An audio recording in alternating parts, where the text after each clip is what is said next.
He had a clean 1 and 2nd inning back against Wareham. Starts early tonight against Brewster. But it does not there, at least. Strikeout, first of the day for Evan Truitt. Gets Tibbetts swinging. And that'll bring up the first baseman he caught last night, playing over at first tonight at Auburn, the first lefty in the order for manager Jamie Shevchak, Ike Irish. Irish had some errors last night in that first inning, which allowed the Firebirds to go up 2-0 early in the top of the first. First pitch swinging. It appears that we have got the audio back on for the Birds Broadcast Network, so apologies for the technical difficulties. But finally, you can hear us. Still in Pescatore, Ian Nicholas, Sammy Miller on the call. Still scoreless in the top of the first. Over at second is James Tibbs, who singled and still second to lead off this game. Ike Irish, the first baseman, now batting. Not a lot in attendance here from Eldredge Park, even though there are a decent amount of people, to be perfectly honest, given the fact that this game was very much in doubt with the rain that has been drizzling down from Orleans, Mass. all afternoon. Ball and a strike. Miss upstairs. The pitcher on the mound, Evan Truitt, making his second start for the Firebirds this summer. Rising junior out of Charleston Southern, Maryland native.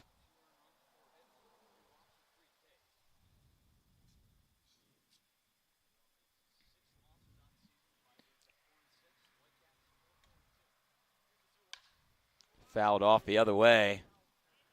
This Brewster team trying to rebound after being handed a 4-2 loss by the Firebirds last night from Stony Brook, where the Birds offense looked the best it did all season, and the pitching, led by 5 shutout from Chad Gartland, was also phenomenal. It was best effort all year. Yeah, you're right, Ian. 1-9. Everyone made an effort. Everyone made an impact. 2 balls, 2 strikes. Chopped fair. Fielded. Truitt fires over to first. Olmstead able to get the force out, but moving over to third is Tibbs. James Tibbs, the center fielder. Back-to-back outs, though, from Evan Truitt since giving up that leadoff single. And the story for Brewster yesterday was missed opportunities with runners in scoring position. They started this inning, of course, with a single by Tibbs. Got to second on the pitch in the dirt. We're going to have an early visit here by Kelly Nicholson. He's going to talk with the umpire. You very rarely see this, but there could be a good reason for it, as bending down towards the bag is James Tibbs. Kelly Nicholson, seems like we picked up from the sideline that he said there was potentially a hole in the field. As Nicholson, the entire umpire crew, lots of bodies around that third base bag. As we mentioned, the weather's been bad all day. The weather's been bad. Also, the Firebirds haven't played here since Monday. It's been 2 straight road games. It's been an issue. And another thing, kind of like yesterday with the Fenwick Trimble ground rule double. Oh, no. Something that we haven't seen before.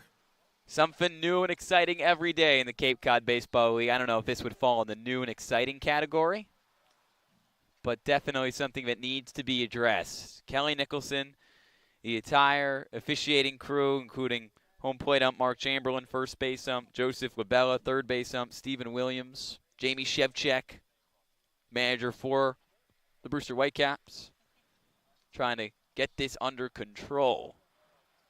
Going to put some extra dirt on the hole. A shovel of dirt getting placed into that hole, which is on the foul side of third base. But Tibbs saw it immediately after moving to third, of course, on the ground ball back to Truitt. So, a break in the action. Joey Cooper, the first base coach, with the shovel and the dirt, patching up the hole. And it appears that we're ready to return to play. There's always something new, like you said, Ian. But coming back to the game, Brewster had so many opportunities yesterday with runners in scoring position, but Chad Gartland, Eric Orloff, Grayson Carter, and the rest of the bullpen, including Nate Ward and Sean Matson, were so dominant.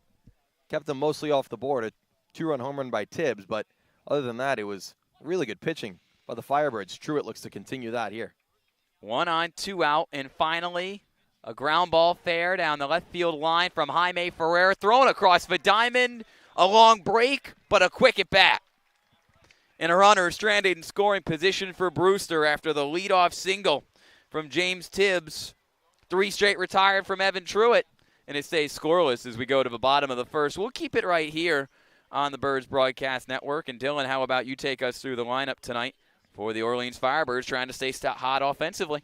That's right, Ian, and they got 9 in the order of pretty much a few of the same names as yesterday. I know some in and outs, but Austin Overn still in that leadoff spot, one of his last few days as a Firebird before he goes to USA. Joe Oyama in that 2-hole. Fenwick Trimble with the home run yesterday in the 3. Andy Blake moved up to the 4, and we got a little bit on him. 2 hits yesterday for Blake. Big day for the Columbia, now the Duke man. Eddie Micheletti Jr. bats 5th. Johnny Olmstead in the 6th spot. Eddie King Jr., Owen Carpelotti, and Drew Farreau round out the bottom 3 for the Birds. Meanwhile, defensively for the Brewster Whitecaps, getting their first start of the summer from a rising sophomore lefty from Oklahoma State, Brennan Phillips. Very highly sought-after recruit and an Oklahoma native out of Owasso High School just a year ago. Had an up-and-down freshman season with the Cowboys, and now making his second appearance and first start in the Cape Cod Baseball League. Dylan Leach is behind the dish. Ike Irish is at first. Dylan Hoy at second. Trevor Werner making his Cape League debut at third, and Peyton Green at short. Outfield from left to right for the Whitecaps includes Brock Tibbetts in left, James Tibbs in center. Yes, those are 2 different last names, Tibbetts and Tibbs. And in right, Jaime Ferrer for a second night in a row. This is the first time the Firebirds have seen a lefty starter in a good amount of while. Be interesting how they kind of go about it. A few lefties, as always, in the lineup, including, of course, Overn, Oyama, Micheletti Jr., and others. Can't stay away from the lefties of the Firebirds. The roster is filled with them. But we'll see if the offense can continue on what they did yesterday and maybe even put up a little bit more. The last 2 days have been good for the offense, a 5 spot in Falmouth and a 4 last night against Brewster. But they're still looking for that full breakthrough game where the game isn't even in reach in the 9th inning. A few teams have had it. A few teams have had it against the Firebirds, and now they're looking to have one of their own. Looking to have that breakout. Orleans lost 5 games in a row, and in that stretch only scored 6 combined runs. But back-to-back road wins for the Birds against Falmouth and Brewster last night, where Orleans scored 9 total runs with 16 hits in the last 2 games, and a lot of it is because the leadoff man, Austin Overn, starting to find his stride, Dylan. Yeah, 3 hits yesterday for Austin, 3 for 5 on the day. And to start the season, his bat wasn't really working for him, but he was drawing a lot of walks. And that's big for Austin because of how much speed he brings to the base paths. So he was having an impact on the team, but how much better can he be when his bat was going? And it was yesterday. Also got an RBI in the game yesterday, which put the Orleans Firebirds up 3-0 in that 5th inning. And it's a shame as Overn continues to get better and better throughout the early part of his Cape League season. Game 11, we're a quarter of the way through. The schedule absolutely flying by. But Overn's schedule has a trip to Cary, North Carolina in it, probably tomorrow. He's going to go to the USA Baseball training camp and leave the Firebirds. And if he makes the team, most likely will not return. He takes the ball and gets ahead in the count. Phillips last appeared in Monday's 4-4 tie for Brewster as Overn slaps this the opposite way into the glove of Trevor Werner, and he easily retires Overn, 1 up, 1 down off 2 pitches. In that tie against Wareham, Phillips went 1 2/3 out of a bullpen, did not start, gave up an earned run, struck out 1, and walked 1. For him, it wasn't really a walk problem at Oklahoma State. He was getting hit around. And for a left-handed pitcher looking to make his name, looking to really get back on track this summer, he's in the right spot with Brewster, a team that really started out hot.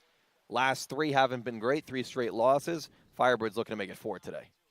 Now the left-handed batter for Phillips to face, and the second baseman from UC Irvine, Joe Oyama.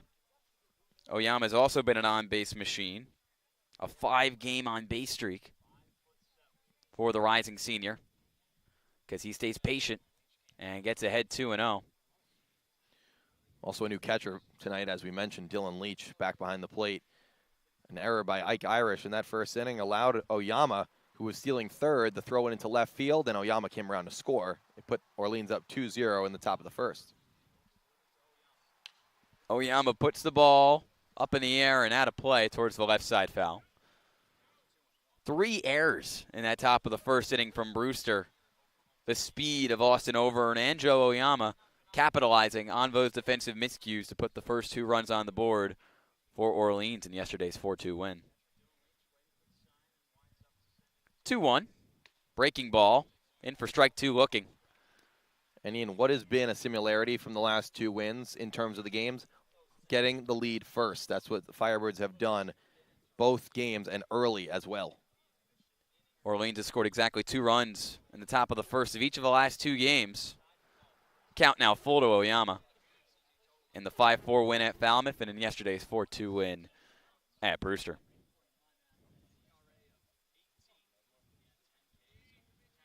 Nobody on, 1 out.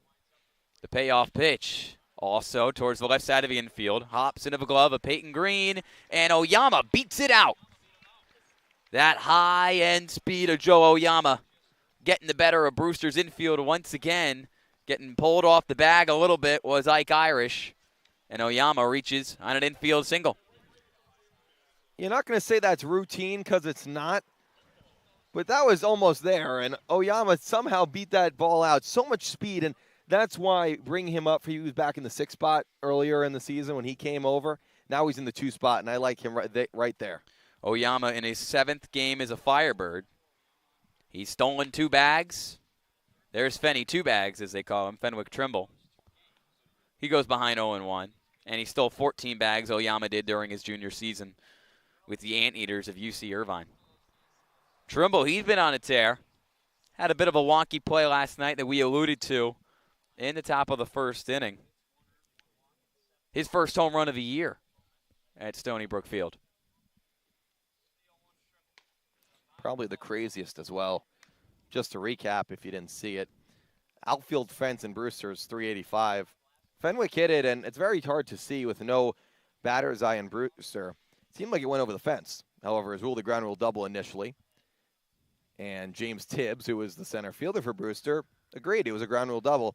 The umpires came together. Still foul, 1-2. And ruled it a home run. Now, it was 3 umpires. They clearly saw the play and had enough evidence in their minds to overrule it to a home run. Tibbs was irate. Jamie Shevchek, the Brewster manager, was irate. He was ejected from the game, and Orleans went up 4-2. Now, was it the right call? According to the video, probably not. It wasn't. It was a ground rule double. However, Orleans benefited from it, and the score being 4-2, it did not decide the game. It did not decide the game. Definitely a momentum shifter. James Tibbs in center field once again tonight for Brewster, but this time playing in a center field that's 50 feet deeper than Brewster's. 434 feet in center. Fenwick Trimble's got power, but does he have that kind of power? He takes ball 2. Leach can't control the ball low and in, and Oyama gets a free bag. Brewster had a runner in scoring position in the top of the inning. Could not bring him home. It was James Tibbs. Can Oyama make it home? And once again, another good at-bat from Fenwick. He had a dog of an at-bat in that 9th inning against Andrew Schaffner. Upwards of 8-9 pitches. It also included 11 pickoff attempts in the direction of Austin Overeem at first base. Holds up on the 2-2 and another full count. Orleans is making Phillips work for everything right now. Only 1 out recorded in the bottom of the first. 14 pitches for Phillips. 7 strikes, 7 balls. Here's the payoff. Grounded towards short. Green fields it, throws. This time gets the out. Oyama moves over to third. 2 away as the red-hot Andy Blake comes to the plate. And talk about Andy Blake. Got 2 hits yesterday, and really big for him. He was struggling in terms of results at the start of the season, but was hitting the ball so hard, but at different fielders, was just getting straight unlucky.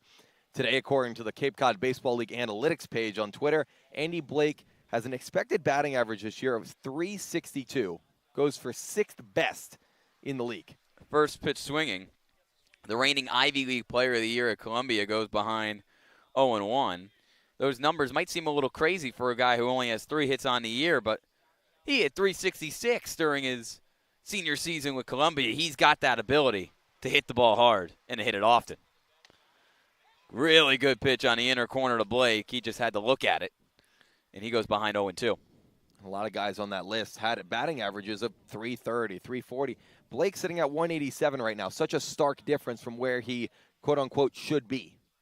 Hard to project how good a guy will be at the next level of hitting the baseball.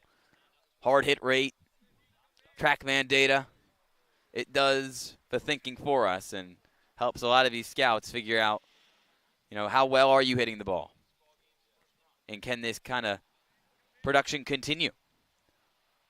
1 on, 2 out, 1 ball, 2 strikes, and there's a hard hit ball that's fair down the left field line from Andy Blake.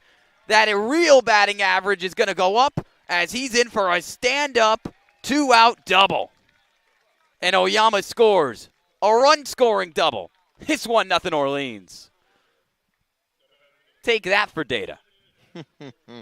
Maybe the numbers don't say it, but Andy Blake saying, I got it in me. A great double over the third baseman, Werner, down the line. And once again, another lead to start the game for the Firebirds. Third game in a row that the Birds are chirping first. Eddie Micheletti, the lefty, DHing tonight for Orleans, comes to the plate with 2 outs.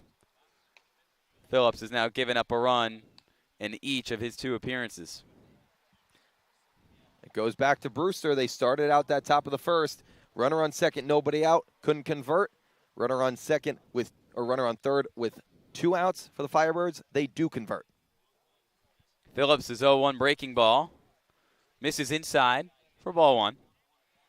Somebody who's converted a lot on his opportunities is the rising senior out of George Washington, Micheletti, on a 3-game hitting streak. Leads Orleans in batting average at .233.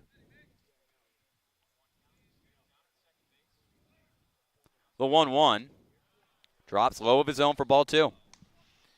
Eddie, who is a temp on this roster, draft eligible, able to go in the upcoming MLB draft. He is just such a joy to watch in the box. Truly such a structured hitter. 3 RBIs, tied for second on this team. Foul ball. Hit .350 during his junior season at George Washington. The big number with him, not the runs batted in or the homers, but the strikeout number. Only 19 Ks compared to 28 walks in 55 games in the spring.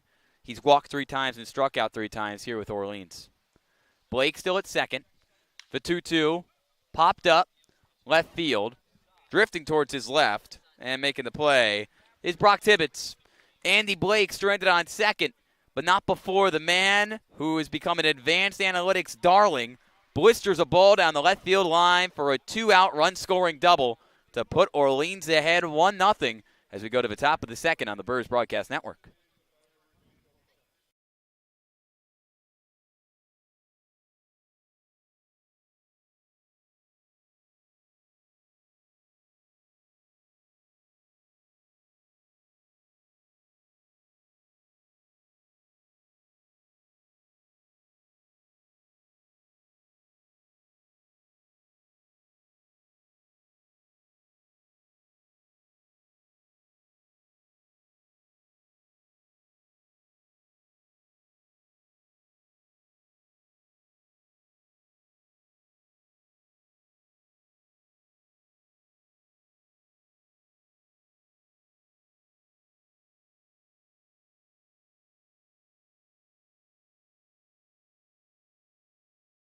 Top of the second on a gloomy Thursday night from Eldredge. 1-0 Orleans as Andy Blake continues to stay hot. Run-scoring double. Joe Oyama comes home in the bottom of the first. But before we get into the second inning, let's go through the lineup for Brewster since we were unable to do so. At the top of the first inning, Dylan, take us through it. You know it, Ian. James Tibbs, Brock Tibbetts, back-to-back at the top. Ike Irish, Jaime Ferrer, Dylan Leach, Trevor Warner, Peyton Green, Dylan Hoy, and Mason White wrap it up. A few names that we saw yesterday, but also a few new ones. Few new names. including a debut for Trevor Warner, playing at third base tonight. We are playing baseball tonight, although other games around the league are not. Harwich and Chatham getting rained out. Let's look at the defense very quickly if we can. For Orleans, it includes Evan Truitt on the mound, Owen Carpellotti behind Vidish at first, Johnny Olmstead at second, Joe Oyama at third, Andy Blake, Drew Farreau at short, Eddie King in left, Dawson Overton in center, Fenwick Trimble in right. 5, 6, and 7 due up for the Whitecaps. It starts with the switch hitting catcher, Dylan Leach. Lefty against variety Truitt. Strike on the upper third, 0-1. Truitt got a lead last time out against Wareham. Wasn't able to keep it. Now it's attacking the zone like all the starting pitchers in the rotation have. Dylan Leach said before the season, he loves the weather here on Cape Cod. He's a Carthage, Texas native. Thinks it's a little too hot in Texas as he hits a hot shot, high fly to left, caught by Eddie King, one away. I wonder if you asked him that question right now, if he'd still agree with that statement on a pretty miserable day here on the Cape. Not the best weather the Cape has ever seen, but I'm sure in Carthage, Texas, they don't get much rain either. So a bit of a change of scenery for him, and Truitt greets him with a first at-bat flyout. His exact quote, "If I could have this weather every day, I think I'd live here." I don't know, Dylan. I don't know. Trevor Warner making his Whitecaps debut. Takes a ball 1-0. He's already all set up with the bat and the cleats. Look at the colors. The colors matching the Brewster teal and navy. I got to give them credit, although they are our East Division rivals. It's a really clean colorway. And quickly, too. You said first game for Warner. He's from Texas A&M. Those colors don't match with his college. Texas native from college, from Spring, Texas. Texas through and through. Do they also have fall, summer, and winter? Do they? Well, according to Dylan Leach, they might not have rain or cool weather. That's good. 3 balls, no strikes, and there's one of them. Second year here with Brewster is Warner. Played 6 games for the Caps during another East Division Championship season a year ago. Went 7 for 26 from the plate. Thought he was getting a walk. That's a strike. Counts full. What do you like from Truitt so far? I like that. He's attacking the zone. Yes, he was down 3-0, but comes back with 2 heaters. Now let's see how he attacks Warner, trying to get the K. Truitt, pitch number 20, through 1 1/3, and he retires him. Attacking the zone and getting his second strikeout of the day. Great job by Truitt. He battles back from down 3-0 and then slows it down for strike 3. Ferrer thought heater. Truitt thought better. Peyton Green in the lineup for his second night in a row for Jamie Shevchek's crew. 4 straight strikes delivered from Truitt. He gets ahead 0-1.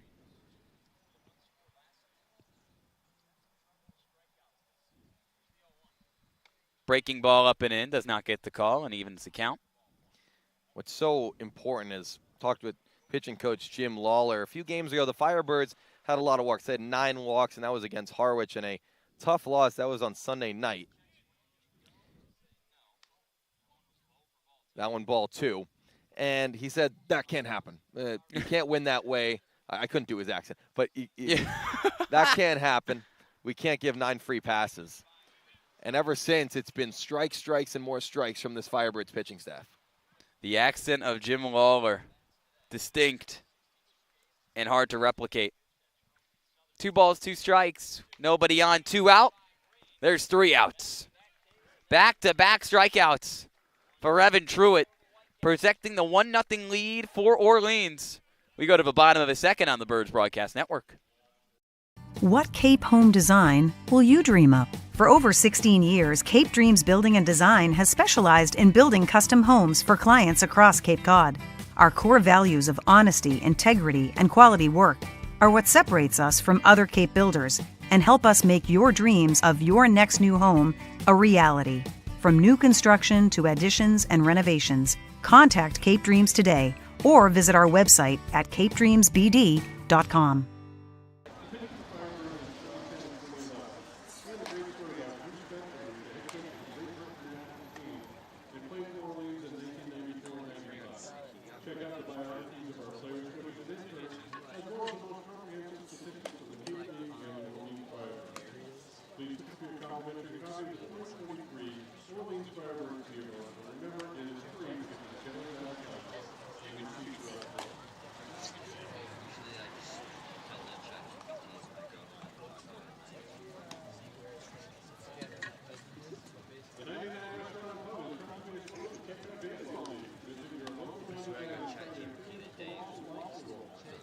Bottom of the second on the Birds Broadcast Network. Ian Nicholas, Dylan Pescatore on the call for the Birds, who lead 1-0 against the Caps. Second night in a row these two teams are playing. Originally, yesterday was a scheduled off day for the league, but rain on Saturday caused the entirety of the Cape League schedule to get moved to Wednesday. And Orleans was already set to play Brewster tonight, so you rarely see it in Cape League action. But back-to-back games against the same team.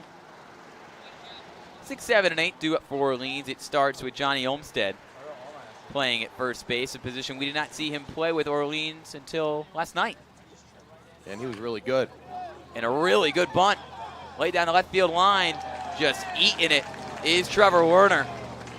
For somebody in Johnny Olmsted who has been up and down from the plate to start his summer, outside of a 3-run blast last week against Bourne, that's a confidence booster.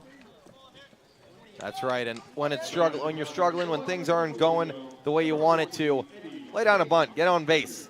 That's what Olmsted does to lead off the second. Here's Eddie King. Olmsted, his third hit and 19 at-bats. The All-Pac-12 honorable mention player in the spring with the Trojans. Eddie King, also somebody who could use a base hit, as he has not gotten one in roughly a week and a half since the season debut for the Birds on the road against the Hyannis Harbor Hawks. 4-1 win. The 1-0 to King, missed. 1-1.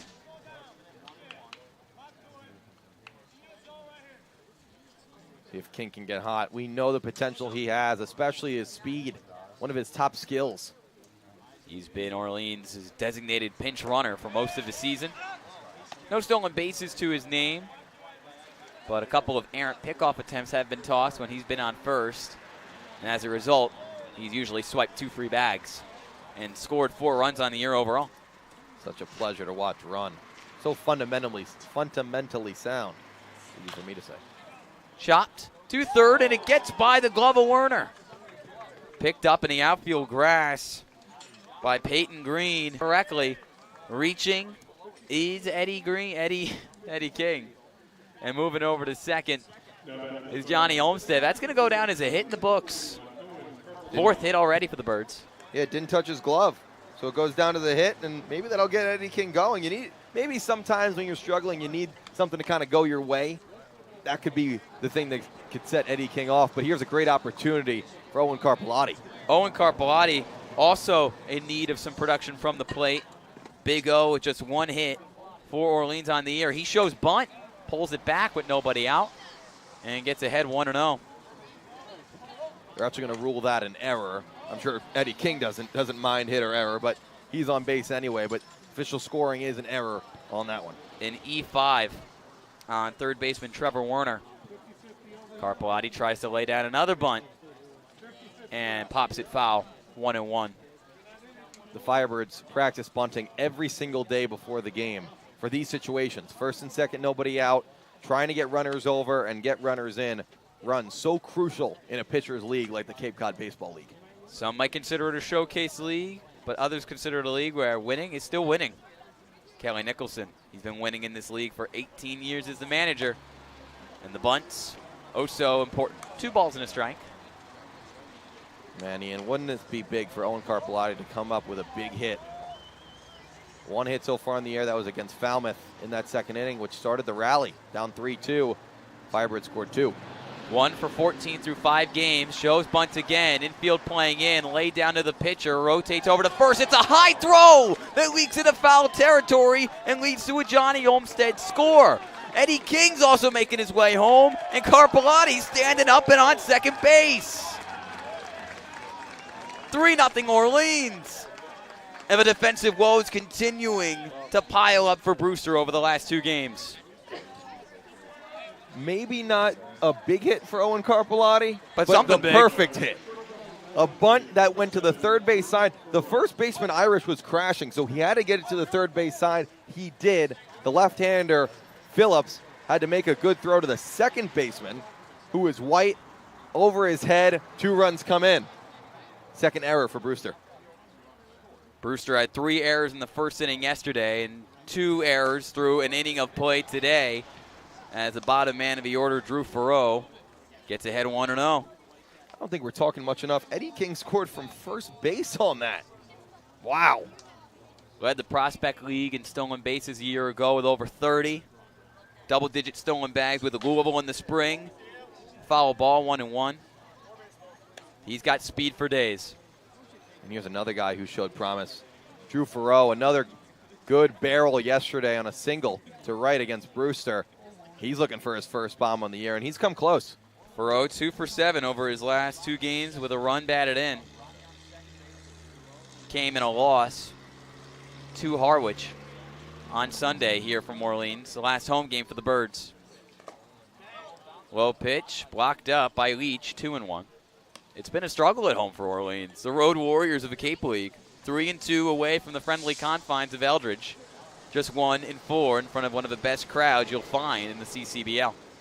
Even when it's raining. Even when it's raining, the Hill still's got a decent following. 2-1 pitch, outside. Carpellotti on second after a bunt single turned into 2 runs scored due to an E1 on pitcher Brendan Phillips. Ian, this inning went bunt single Johnny Olmsted. Error at third base on a chopper by Eddie King. Bunt by Owen Carpellotti. 2 runs come in. Carpellotti takes his lead off second as Farreau launches one to left, and it's foul. That was the swing. That's what he can do. Bring the power to the park. Farreau just a little bit early. Farreau mashed baseballs during his freshman season at Central Florida. 15 long balls, 51 runs batted in, set the UCF freshman single season home run record, and cracked the top 10 single season list, and transferred to Florida State as a result. Full count pitch, ball 4. Only Farreau's second walk through 6 games with the Firebirds. Brendan Phillips struggling in his first start of the summer. Now the catcher Leake's going to come out and talk with him. This has been an odd inning, kind of like that first inning yesterday against Brewster. Went over it. Johnny Olmsted puts a bunt in the perfect spot. Eddie King hits a chopper, which could have been 2, probably a fielder's choice for 1. Overplayed by Werner. He couldn't make the play. Carpellotti bunts. The pitcher Phillips throws it over the head of the second baseman White, who is covering the bag, and now a walk to Farreau. Things falling apart for the rising sophomore Phillips. Not entirely his fault. The defense making 2 errors, and Orleans catching a few breaks. Over and up for a second time today. He shows bunt. 1-0. And at this point, it's almost comical, right? You have to do it. If Brewster can't make the play, continue to exploit it. Over and looking to bunt again. Grounded out to short his first time up, just last inning. A ball and no strikes with the infield playing in for Brewster. Shows it again. Can't put it down. Carpellotti on second. Farreau on first. Phillips, an up and down freshman season with Oklahoma State. A 9.7 ERA and 10 appearances, including 6 starts with the Cowboys. Consistently one of the better programs out of the Big 12 in all of college baseball. Infield playing in. Charging towards home plate. Ike Irish at first. Strike 2 to Overn. Now he's going to have to swing away. Still no outs for the Firebirds in this inning. 42 pitches for Phillips, 23 of them for strikes. 3 hits given up, 2 errors made by the Brewster defense. 1-2, swung on and fouled away. Would have been strike 3, but dropped by Leach behind the dish. I talked to a lot of coaches around the team today, and they said the biggest difference in the lineup between the games they were struggling and now that they're starting to find their footing, longer counts, better plate appearances, and getting pitchers' pitch count up. Phillips hasn't recorded an out in the second. Already over 40 pitches. And that pitch, another ball. The negative count hitting as well as improved. Despite being in counts where there are 2 strikes, Orleans isn't showing any quit, even after a 5-game losing skid. 2 on, nobody out. 2 balls, 2 strikes. Overn goes down swinging. First strikeout tonight, much needed one for Brendan Phillips and Brewster. He did need that, but the pressure doesn't go away. Now it's Sho Oyama. Oyama, who in a lot of different ballparks around the Cape would have had a home run last night. Also got a hit, but had a well-hit ball to right center from Stony Brook Field, a field that's 380 in right center and 395 in dead center. Could he have an extra base hit with 2 men on? He's gunning for a bunt early, but instead takes a strike, 0-1. Oyama came back in the dugout after hitting that ball. He said, "That's all I got. I can't hit it any harder." He does hit the ball pretty hard, though, for a player who stands at just 5'7", 170. 7 home runs in the spring in 53 games. The 0-1 is launched, and it gets out of a glove of Irish. He recovers, but not in time. Bases loaded. Can't blame Irish too much for that one. A blistered ball by Joe Oyama. But things do not get easier for Brennan Phillips, who has to deal with the bases loaded.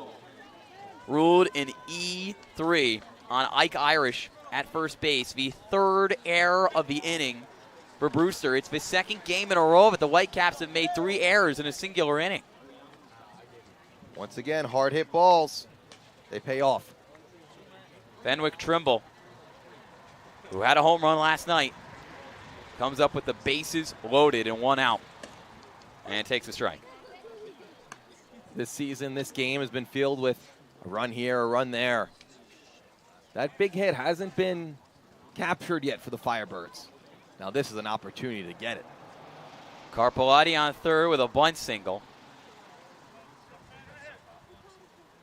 Bases loaded for Orleans. Trimble, big swing, big miss, 0-2. Drew Farreau walked, he's on 2nd. Oyama reaching on the air off 1st. Now down 2 strikes. Trimble has to get this one in play. Any chance, any means necessary. Phillips, just under 50 pitches in 1 1/3. His 0-2 misses outside. Trimble's been so good going to the opposite field as well. Against the lefty, like Phillips, whose fastball moves to the outside of the plate against the righty, look for him to go for it. Bases juiced, 1 out. Trimble goes down swinging. The big hit does not come off the bat of the James Madison star. But Andy Blake, who had an RBI double in the 1st, comes to the plate with a massive opportunity to continue his hot streak. Firebirds up 3-0. They need the big hit. They need a little bit more. It feels like they'd be leaving some food on the table if they left this at 3-0. The bases are full. Carpellotti on 3rd, Farreau on 2nd, Oyama on 1st, but they're about to move, maybe not too far, as this hit bloops to short, and is snagged by Peyton Green. Meat left on the bone for Orleans, but a little meat eaten up as well. 2 more runs come across the board for the Birds, off 3 errors from Brewster. But the Birds leave the bases loaded. And we go to the top of the 3rd with a 3-0 lead for the Birds. We'll be right back on the Birds Broadcast Network.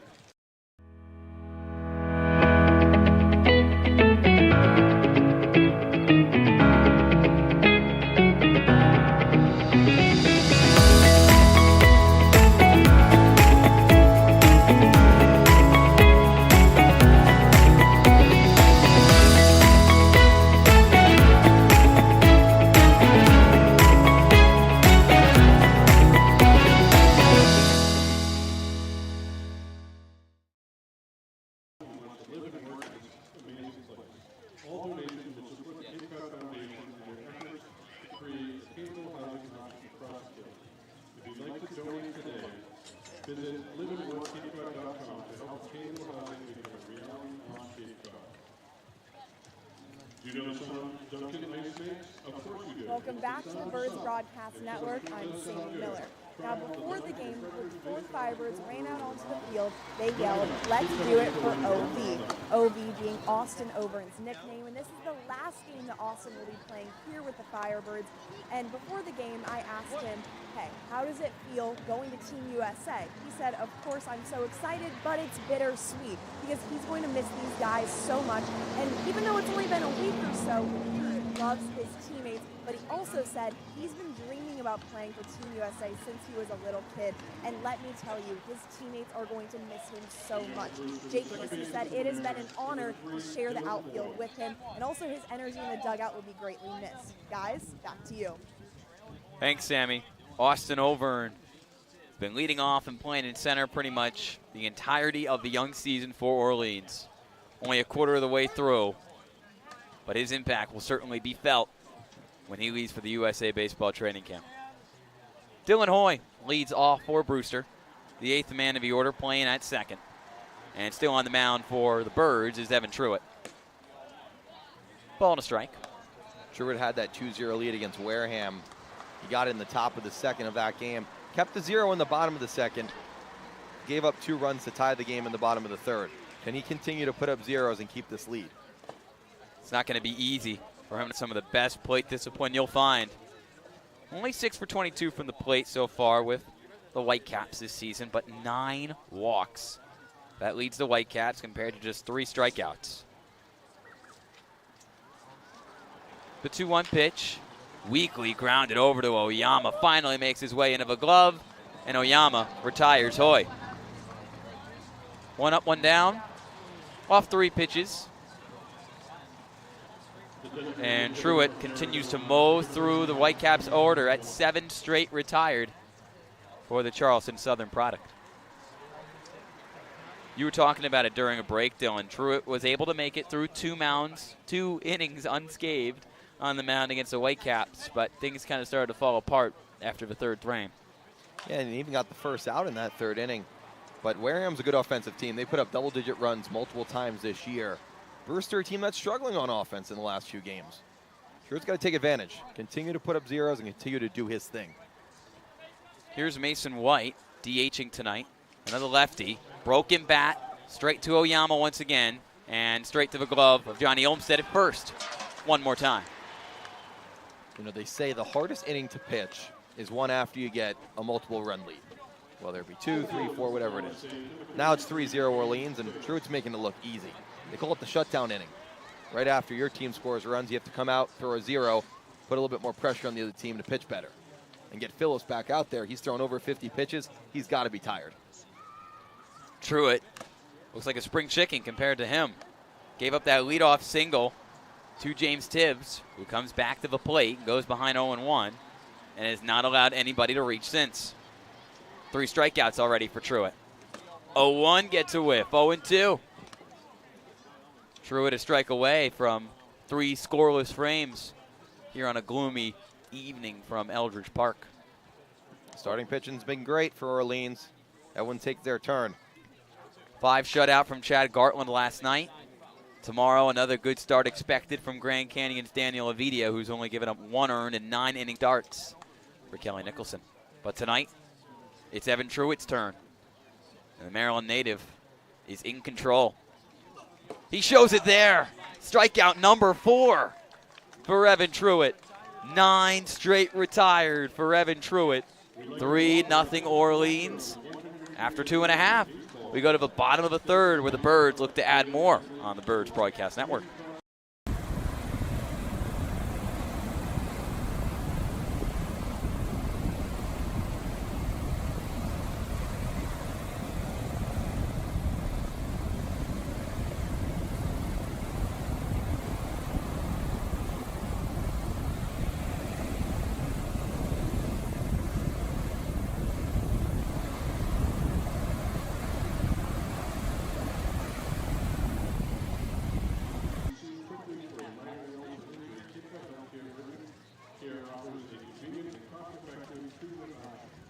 6 locations across Cape Cod, south of Orleans. Open daily with no appointments needed and staffed by board-certified PR providers. View wait times at capecodhealth.org. If you're not here, urgent care, minor emergencies, need more. Turning Hall is where you go to get anything you want. Turning prepares students to engage in successful careers and learning beyond classes. Explore our offerings including new programs in food and processing science, business analytics, coaching, forensic investigation, marketing, and transformative development. Check us out online at Bottom of the third from Eldredge Park. Orleans in search of win number 3 in a row with 4 wins on the young season. Brennan Phillips returns to the mound after him and his defense allowed 3 runs to come across the board through the first 2 innings. 3 errors already for Brewster, similar to the early errors made last night from Jamie Shevchek's crew. 5, 6, and 7 due up for Orleans. It starts with Eddie Micheletti. And a great job by Truitt. Quick 1, 2, 3, gets Phillips back out there. He threw a lot of pitches in that second inning, more than he should have, of course, due to the Brewster defense. The Orleans Firebirds are going to take advantage. 52 pitches, now 53. A first pitch strike from Phillips, who through 2 innings has allowed 3 hits, 3 runs, just 1 earned because of 3 Brewster errors, 2 strikeouts and a walk. 0-2. Just feels like the Firebirds lineup is just so much more comfortable at the plate. I wouldn't say they were panicking at the start of the season, but they definitely were a little bit frustrated when they went down in the count. Now it's cool, calm, and collected, no matter the count. No balls, 2 strikes. Fouled away. Phillips, not necessarily somebody who during his first season at Oklahoma State provided a lot of length as a pitcher for the Cowboys. 8 of his 10 outings went 3 1/3 or less. And the pitch count approaching 55 in just 2 innings of work. Might be a bit of a bullpen day for Brewster. The 0-2 breaking ball. Did Micheletti hold up? He didn't. Strike 3, dropped by Leach. He tags him. That's strikeout number 3 for Phillips. Not a chase that Micheletti usually makes. Phillips' curveball is good against lefties. It really moves away and dips down, but might be the end of his day. A mound visit, the first of the day for Brewster. A quick signal to the bullpen out in left field from Eldredge. And Dylan right on cue. The day for starter Brennan Phillips over after 2 1/3. 3 runs allowed, but only 1 earned for the rising sophomore at Oklahoma State. You'll find out who the new pitcher is for the Whitecaps when we come back on the Birds Broadcast Network. What Cape home design will you dream up? For over 16 years, Cape Dreams Building and Design has specialized in building custom homes for clients across Cape Cod. Our core values of honesty, integrity, and quality work are what separates us from other Cape builders and help us make your dreams of your next new home a reality. From new construction to additions and renovations, contact Cape Dreams today or visit our website at capedreamsbd.com.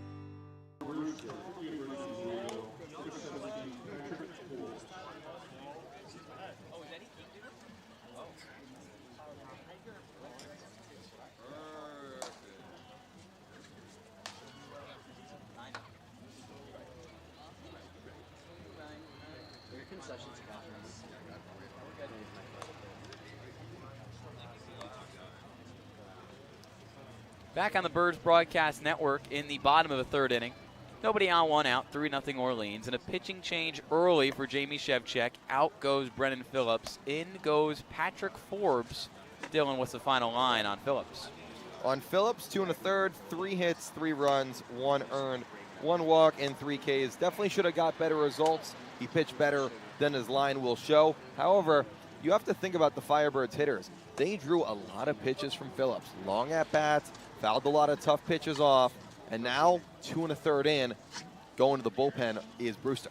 Phillips recording 7 outs on the day. Took him 56 pitches to do so.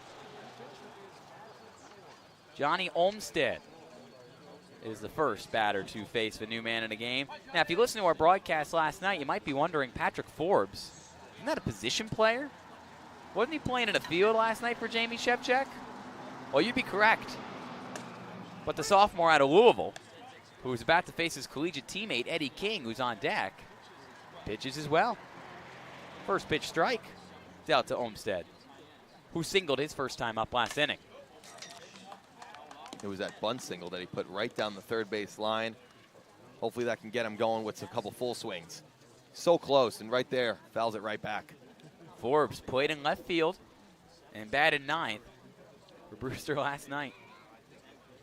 But a good start. 2 strikes delivered. This is one upstairs for ball 1. Olmsted started out the second inning, where the Firebirds scored 2 runs in odd ways. 3 errors, but there's 3 strikes from Forbes.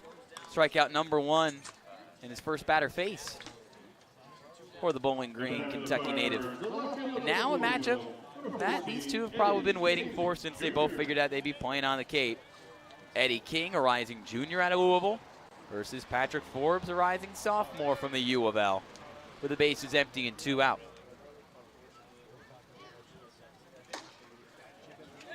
Check swing from King. Leach checks with the first base umpire, that being Joseph Labella. He says a held up swing. 1-0.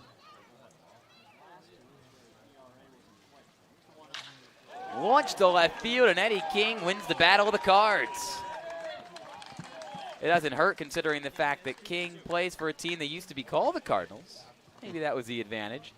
King was 0 for 17 headed into that at bat. What a big, big opportunity for him to kind of put that behind him there with a 2-out single.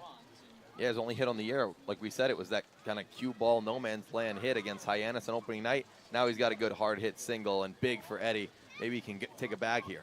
He's reached both his times up, first go around on an error. But that one he earned against his collegiate teammate, and that one was smoked by Owen Carpellotti as it finds a fan at the base of the hill.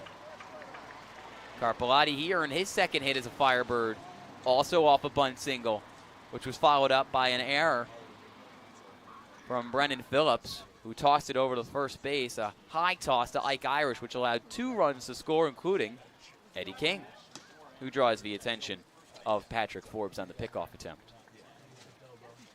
Hopefully it doesn't turn into another Andrew Schaffner, Austin Overn dance between pitcher and base runner at first. That we do not hope for. And as soon as we say that, there's pickoff attempt number 2 to King. Well, I'll tell you this, after seeing Austin Overn today, whoever does do the laundry for the Firebirds, A+ is your grade. Clean and ready to go. Wear the pants today for Overn. Now that's an answer I don't have, as Carpellotti makes the count even. Of course, the Firebirds organization that has just been incredible to everybody. Couldn't say better things.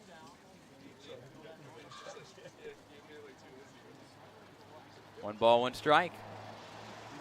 King on the move. Carpellotti with the hit to right field, but making the catch right ahead of a track is Jaime Ferrer. Oh, hit and run, good swing, good base runner. Not the result Orleans wanted, though. Little college rivalry, though. Nice to see Eddie King get the base knock on his Louisville teammate, Patrick Forbes. But it stays 3-0 after 3. We go to the top of the 4th on the Birds Broadcast Network.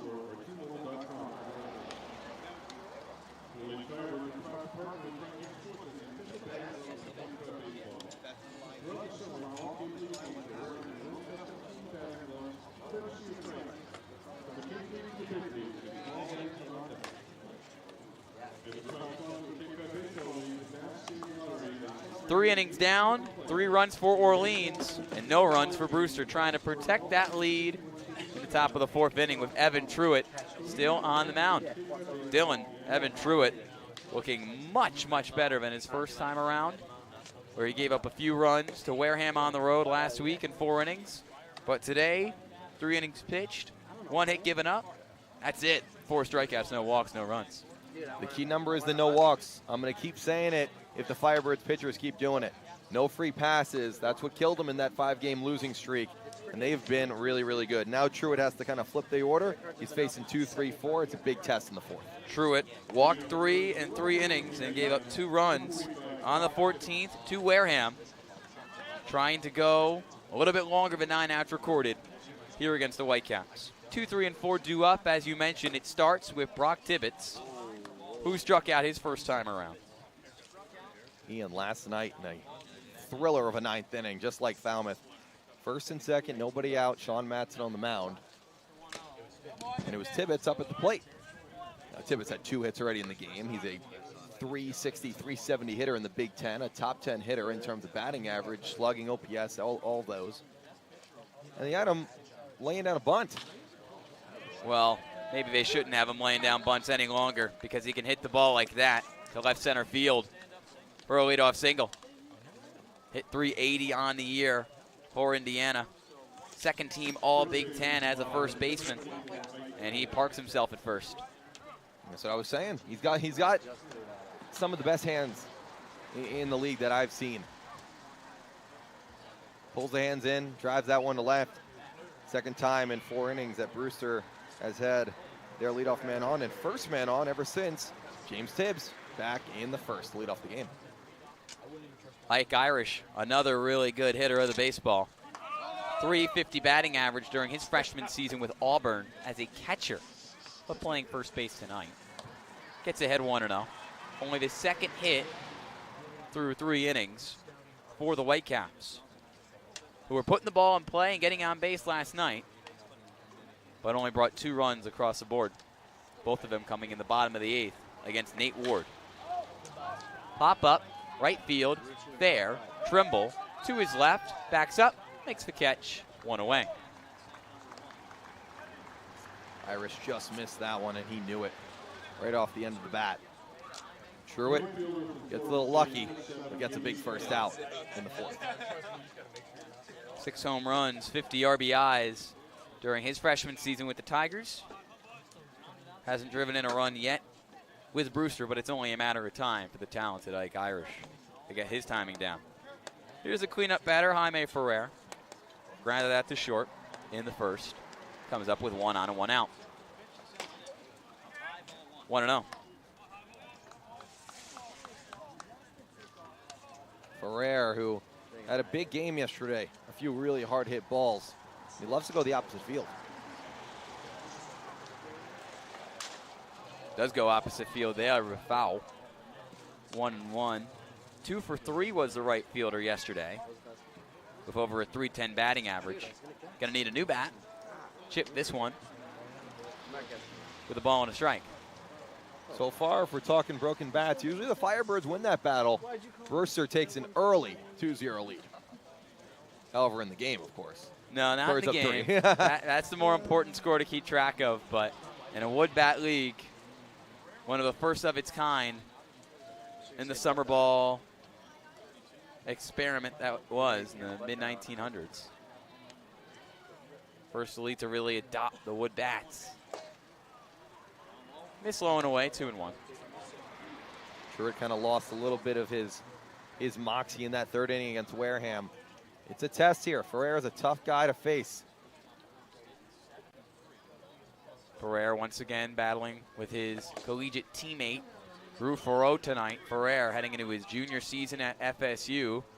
Farreau at short, transferring to FSU after a great freshman season with UCF. And Ferrer is going to be a guy he could probably learn a lot from.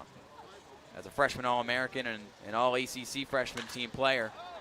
A year ago, he followed that up with a great sophomore season, hitting over .320 for the 2nd season straight. OPS over 900, 7 bombs, 42 RBIs. After the 3-1 pitch, Truitt kind of circled the mound. He needed a little bit of a reset after 3 straight balls. James Tibbs, another one of the Florida State guys on this team.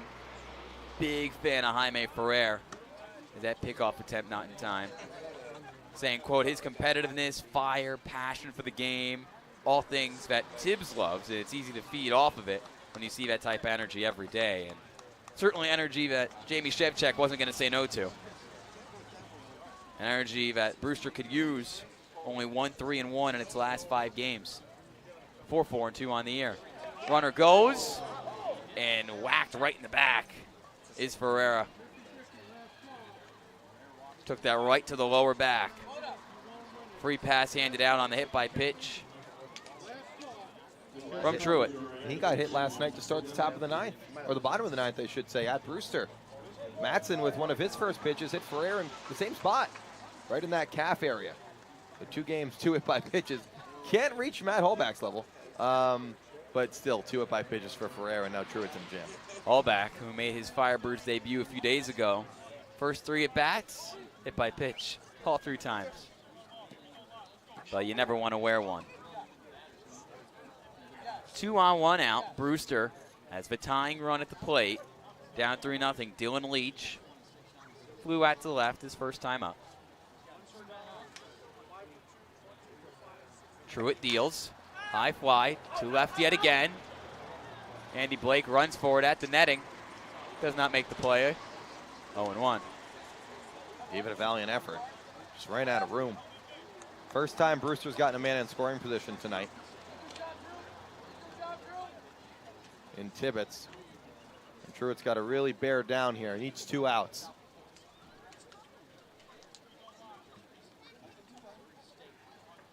Two on, 1 out. No balls, 1 strike. Popped up to left yet again. In fair play. Eddie King circles back to his left, makes the catch. And another fly out to left for Dylan Leach, who will continue to play his college ball at Missouri State next season after 2 years with Arkansas. Good job by Truitt. Gets the fly out. It won't be easy against Werner, but Truitt was down 3-0 to Werner last time up. Came back with 2 fastballs and then pulled the string on him for strike 3. Truitt keeping the pitch count low. Just around 50 pitches and almost 4 innings of work. First pitch strike to Werner. Gets ahead in the count this time around. With runners on first and second and 2 out. And this little streak by the Firebirds, 2 in a row. It's been big. A lot of pitchers have gotten out of jams. Can Truitt be and add his name to the list? This is outside. Tibbetts on second with a single. Ferrer on first after being plunked. Ball and a strike.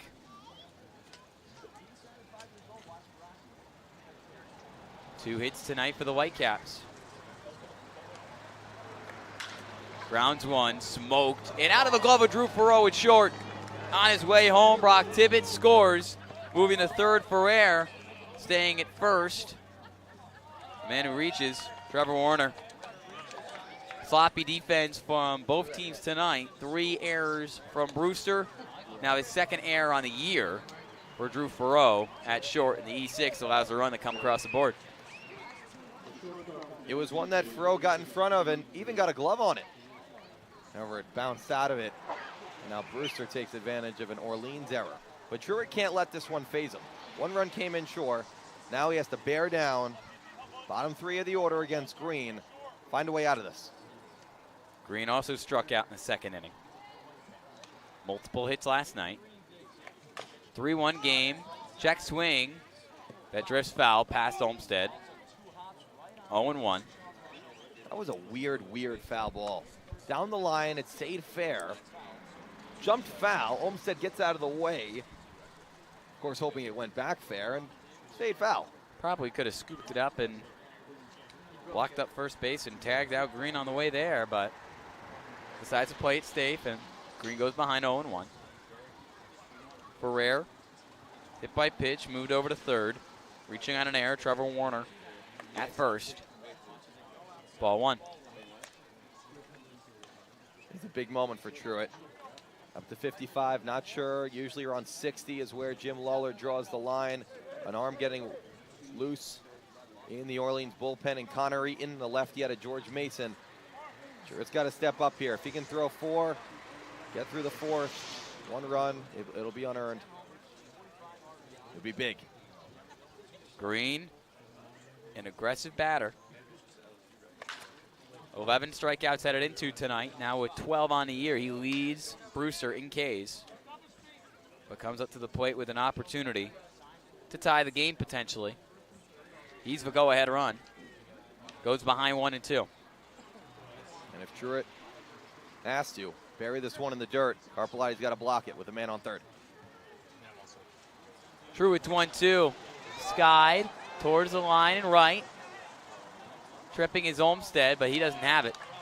Instead, it's Fenwick Trimble in fair territory. Popping out is Green. 2 base runners stranded for Brewster, but a run comes across the board for the Whitecaps. 4 runs scored today, 3 because of errors.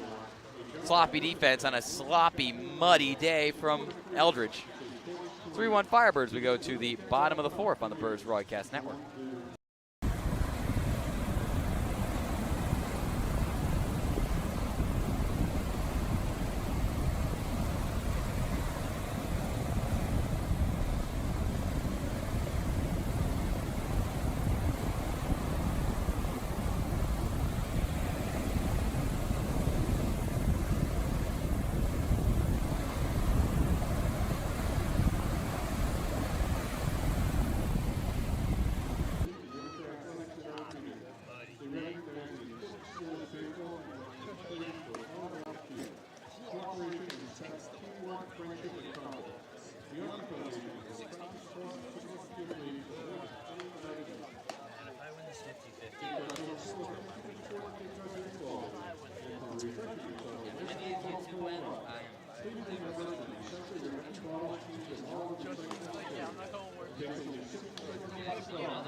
Bottom of the 4th on the Birds Broadcast Network. Ian Nicholas, Dylan Pescatore on the call.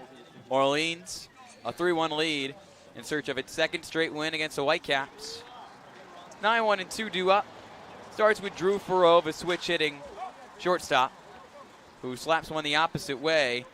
Brock Tibbetts in foul territory makes the catch.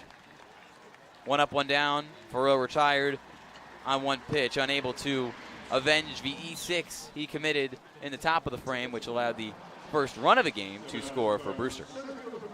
Another good swing from Drew. He's just getting under the ball right now. Barely. He can level it out just a little bit. Those balls won't be dying at the warning track. Austin Overn, his 3rd time up in 4 innings. A ground out and a strikeout to the California native's name, 0-1. Similar to a few of their last wins for the Firebirds. A small lead, 1-2 runs. Nice to get another. Does get another. Ground ball through the 4-3 hole for a 1-out single. Austin Overn has now reached in 7 consecutive games. He's played in all 11 games for Orleans this season with 10 starts. In his last game with the team, most likely before USA Baseball gets another hit. This might be our last opportunity to see Overn on the bases. Hopefully not, of course. Over and up, Oyama, or over and on first, Oyama up. This is where things get interesting on the base paths for Orleans. How do they play it? Overn came into tonight with 5 stolen bases, tied for 2nd most league-wide. Oyama skies going opposite way to left, foul territory. Tibbetts underneath it, makes the catch, 2 away. Some early swings here from the Firebirds. Early in the at-bat, Drew Farrow and now Oyama. I would have took a few more, see what Overn can do on the base paths. And now with Trimble up, you definitely want to get a runner to second base so a single would score a run. Patrick Forbes threw 1 1/3, just 13 pitches after stepping in for Brennan Phillips after 2 1/3 innings pitched. 1-on-2 out, here's Fenwick Trimble. who's grounded out and struck out. Oyama ends up on his back, getting back to the first base bag. It's slippery. Overn, I should say. He knows a thing or two about getting in the dirt. Speaking of which, another pickoff attempt. Forbes was in left when Schaffner kept throwing it over. Maybe he was taking notes. The two-way from Louisville. Forbes versatile and on top of it, keeping Overn away from second. First pitch to Trimble, misses outside. Leach stares down over and gets him back to first. So interesting. The cat and mouse game between the pitcher Forbes, the catcher Leach, and over in the runner. Another pickoff attempt. Who's the cat? Who's the mouse? I guess Forbes would be the cat, and the speedy Overn would be the mouse. That's the third time Forbes has thrown it over in direction. Which one's Tom? Which one's Jerry?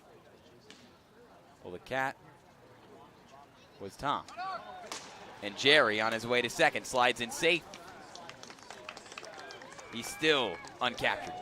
6 stolen base on the year for Austin Overn. Nothing new for the former track star in high school and former walk-on wide receiver to the USC football team. He's got speed that kills. Now Trimble looks to finish the job. A single will do it for Fenwick. Trimble over his last 2 games looking more and more like the player with over a 300 batting average and double-digit home runs for James Madison in the spring. 3 for 9 with a long ball and 3 runs driven in. A ball and a strike from Forbes. There's strike 2 on the outer half. That's a real good pitch. Off speed, crosses the plate, lands on the outside corner. Seems like Trimble has come up in a lot of situations with runners in scoring position. That's what happens when you bat third. 5 hits tonight for the Firebirds. 3 runs scored for Orleans. Overn goes for third and gets there. No throw from Leach. Overn gets around the horn with 2 stolen bases and now has 7 on the year. Nobody can catch him, as Trimble evens the count with ball 2. Forbes, a former #1 overall player, #1 shortstop out of Kentucky in last year's recruiting cycle, getting it done on the mound. Can he keep Overn at third? He does. Strike 3, looking to Fenwick Trimble. Austin Overn doing his best to come home, but only so much he can do. Forbes gets it done, puts up another 0, keeps it a 2-run game after 4 from Eldredge Park. Dylan takes over on the play-by-play when we come back on the Birds Broadcast Network in the top of the 5th. What Cape home design will you dream up? For over 16 years, Cape Dreams Building and Design has specialized in building custom homes for clients across Cape Cod. Our core values of honesty, integrity, and quality work are what separates us from other Cape builders and help us make your dreams of your next new home a reality. From new construction to additions and renovations, contact Cape Dreams today or visit our website at capedreamsbd.com.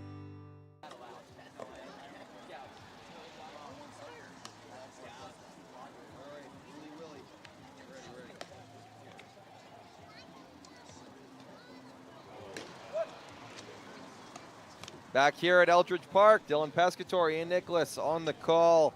We enter the top of the 5th between the Whitecaps and the Firebirds as the Orleans leads 3-1. Evan Truitt back on the mound. He will face 8, 9, and 1 in the Brewster order. Dylan Hoy, Mason White, and James Tibbs.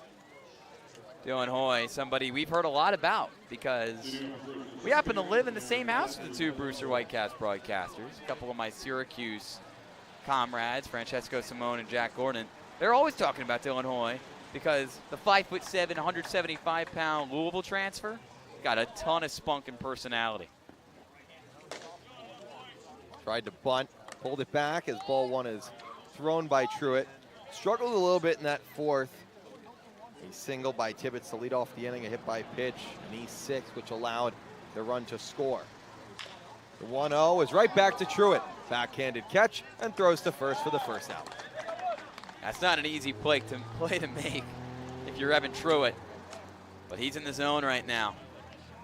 Takes a high chop, straight into his glove, backhands it, still on the mound,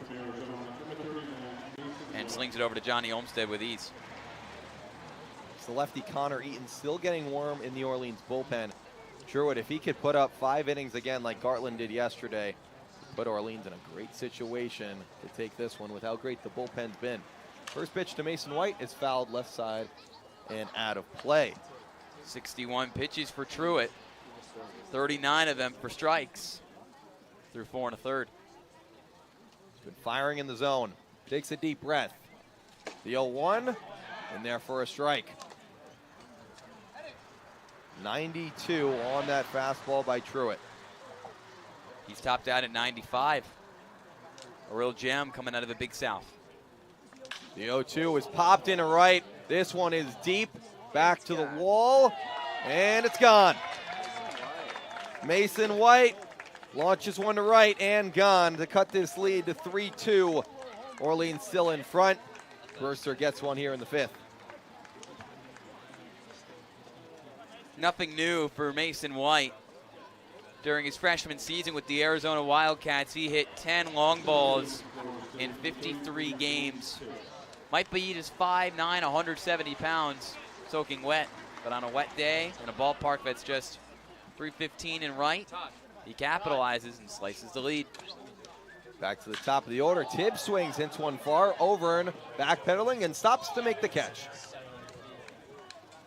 Hard contact from Tibbs, but it'll take something really tough to get past Austin Overn in center.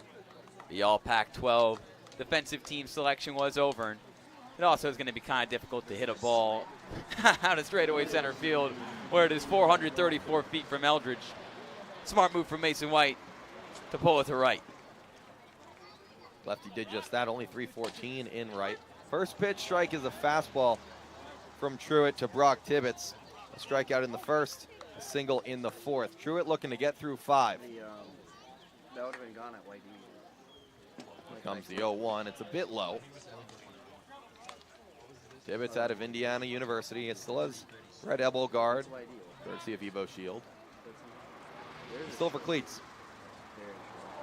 1-1 to Tibbetts, fouled into the mitt of Carpellotti, and Truitt is 1 pitch away from getting through 5 innings of 2-run ball. A misty day here at Eldredge. The clouds are tantalizing and gray. 1-2 pitch, popped up. Olmstead will chase to it in foul territory. Olmstead makes the catch. Evan Truitt gets 3 outs in the 5th, but does allow a home run to Mason White down the right field line. We will go to the bottom of the 5th. 3-2 Firebirds here on the Birds Broadcast Network.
Back on the Birds Broadcast Network as we enter the bottom of the 5th. Firebirds still clinging to a 3-2 lead. They went up 3-0 after 2.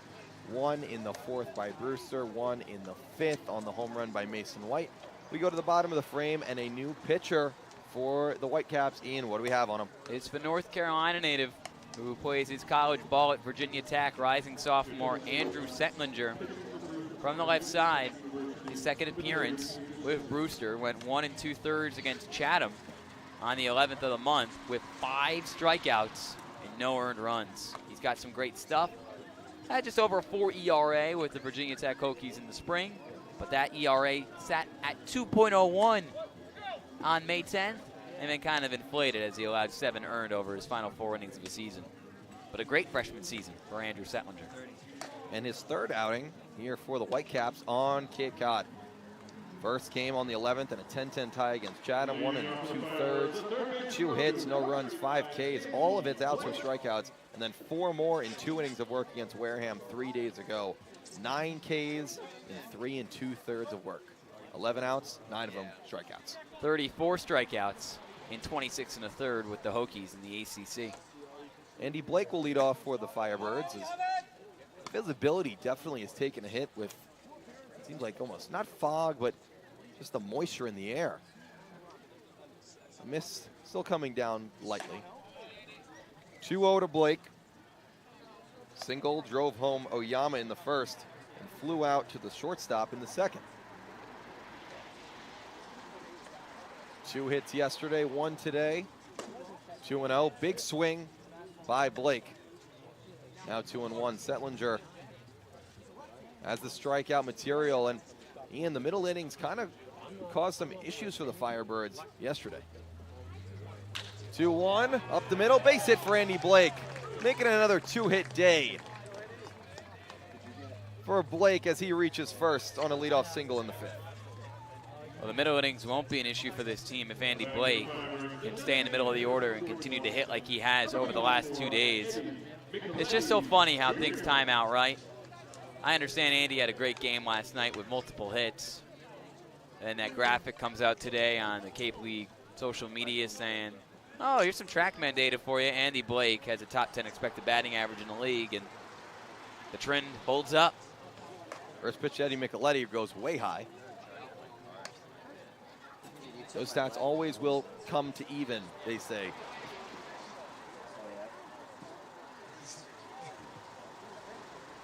Micheletti up 1-0 in the count. Takes a fastball for a strike. He started struggling in the start of the season. That number comes out, like you said, and now he's starting to perform to his expected stats. This guy's at the Columbia single-season hit record in the spring. He knows how to get it done from the plate. The 1-1, Micheletti into right with a base hit of his own. The right fielder Ferrer is over. Blake is going to go to third and get in standing up. Runners on the corners for the Firebirds here in the 5th. Back-to-back singles. Blake's got awesome speed. Eddie Micheletti, the king of contact. Just under a 350 batting average and such a low strikeout rate. A great at-bat, just pulls it to right. Fastball coming out a little flat from Settlinger right now. Given opportunities to just, not a lot of movement. Put the ball in play and track it down easily. Johnny Olmstead could use a big break from the plate. He comes up. A huge chance for Johnny. Had the big hit 10 days ago, a 3-run home run against Bourne in Orleans' second win on the year. 2 men on again. He squares around a bunt, and he gets it down. The runner from third, Blake, is going to score. Settlinger, the flip, not in time. 2 bunts, 2 times he's reached base. This time a run comes home, and Andy Blake and the Birds go up 4-2. Another bunt single. There's a reason why Kelly Nicholson practices it every day. And I'd say for the first time tonight, the fruits of his labor and his coaching staff's labor paying dividends, especially for Johnny Olmstead, who has not had the most productive summer from the plate. A big, powerful hitter from the right side, but inflating the numbers and helping his team score runs. Still no outs. Eddie King squares the bunt, this one for a ball. Micheletti on second, Olmstead on first. Might have had a lot of power in that Pac-12 this year, but can show he can lay one down here and there. Double-digit home runs. Well over 40 RBIs with USC. King up, 1-0 in the count. 2 men on, Birds up 4-2 in the bottom of the 5th. Another pitch low. 2 players on USC for this roster. Kelly Nicholson, if you said Johnny Olmstead was the one laying down bunts at the beginning of the year, you probably would get a few interesting reactions, but hey, if it ain't broke, don't fix it. 8 hits so far for the Firebirds tonight. King will lead this one down. It goes foul. Goes into the Firebirds dugout. Maybe the big hit is not something they need. Small ball works. Small ball wins. 7 hits on Tuesday, 8 hits yesterday, 8 hits today. And more game to go.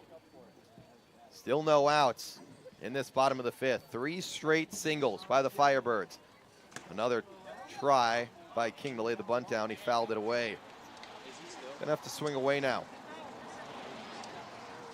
Did single his last time up. His 2nd hit on the year for the Birds. The batting averages for a lot of these guys starting to go up game by game. The bat's coming alive. Some meat on the bone left in the 2nd with the bases loaded. Birds looking to finish the plate. King fouls it away. There's been a lot of innings this year, Ian, where you left runners on, or maybe they got a run or two, but you felt like they should have more. This is one of those innings where the Birds could use a big swing. Especially with the Brewster offense that's not going away. With a 2nd home run to tighten this game up. 2-2, another foul ball. King battling up there against Settlinger. A top arm out of Jamie Shevchek's bullpen. Coming from the left side.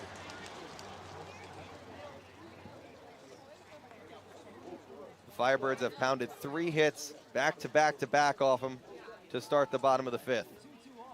2-2 to King, swing and a miss. Settlinger goes back to his game of striking everybody out. Gets King swinging for his first of the night.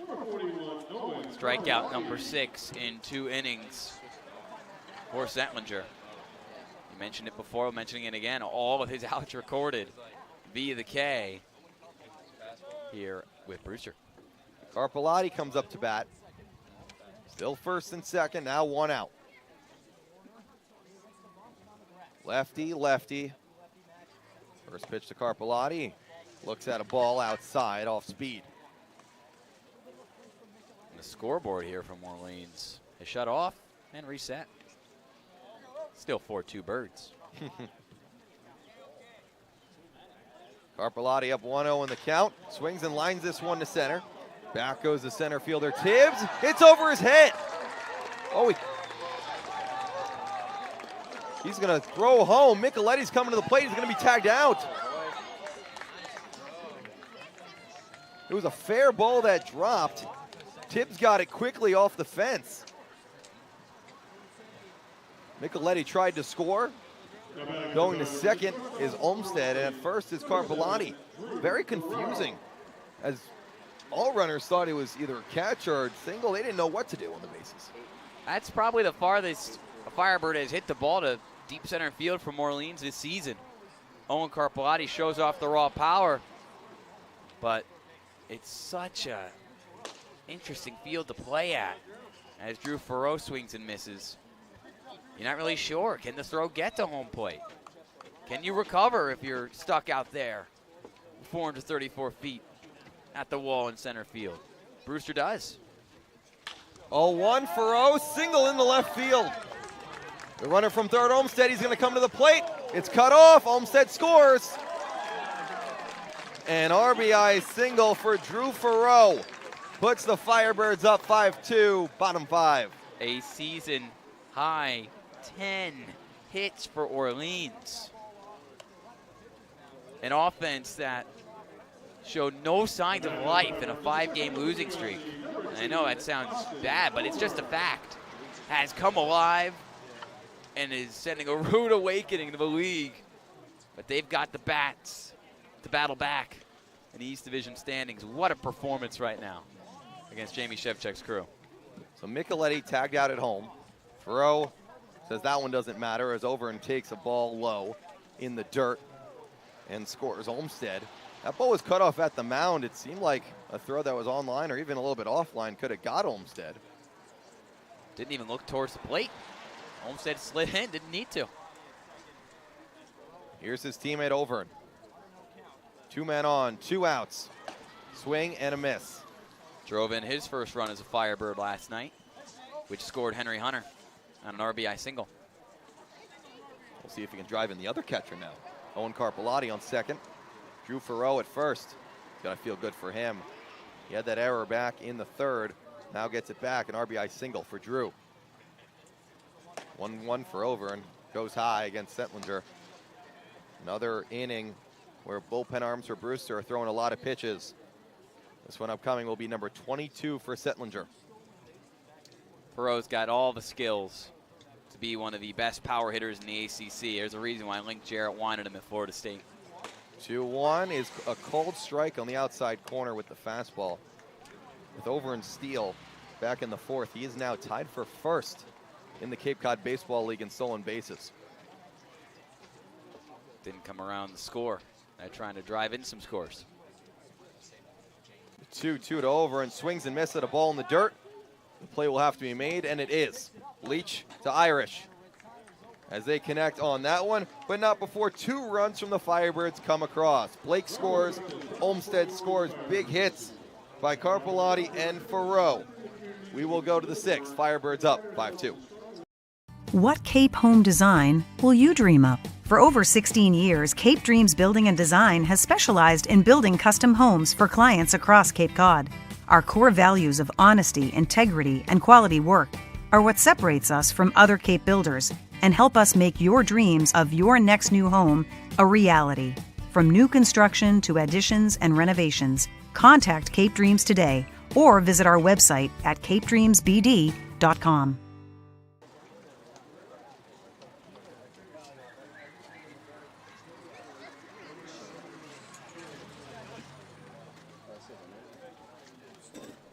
Welcome back to the Birds Broadcast Network. I'm Sammy Miller. The emphasis in the dugout right now is not needing to play flashy or fancy baseball. In the last 2 games, they've been finding a lot of their success by stringing along plays together and getting guys on bases. A perfect example of this was Owen Carpellotti's bunt. He got Johnny Olmsted and Eddie King Jr. to score. That's exactly what the Birds need to continue to do, because at the end of the day, a run is a run, just like how a win is a win. Let's see if the Firebirds can get it done and get their 3rd straight win. Guys, back to you.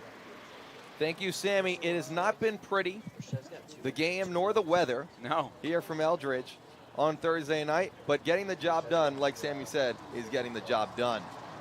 A runner thrown out at home, but 2 came across for the Firebirds in the bottom of the 5th. We go to the top of the 6th, and a new arm on for Orleans. And who is it? It's Connor Eaton making his 3rd appearance of the summer. Rising junior from George Mason. His collegiate teammate Chad Gartland got the start last night against Brewster through 5 shutout.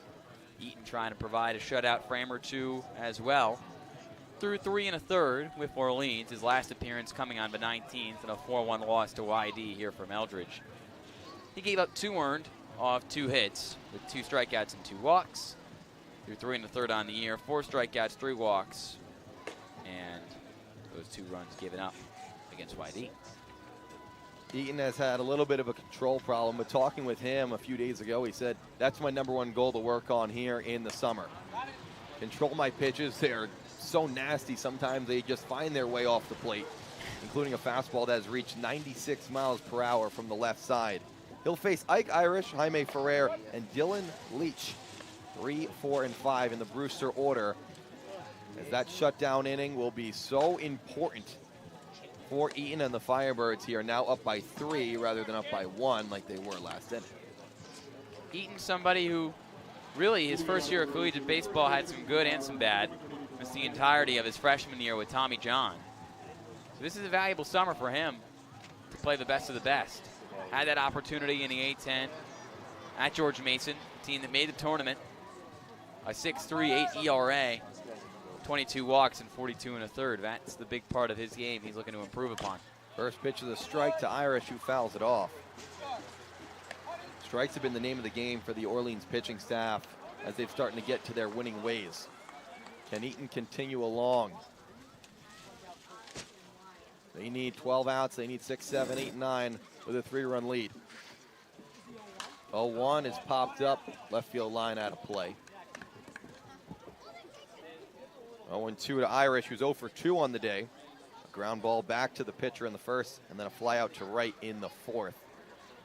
Trimble had just enough room to catch his pop up. 0-2 is an off-speed pitch. Chopper to third. Tough play for Blake. He catches it on the hop. The throw, the scoop. It's in time.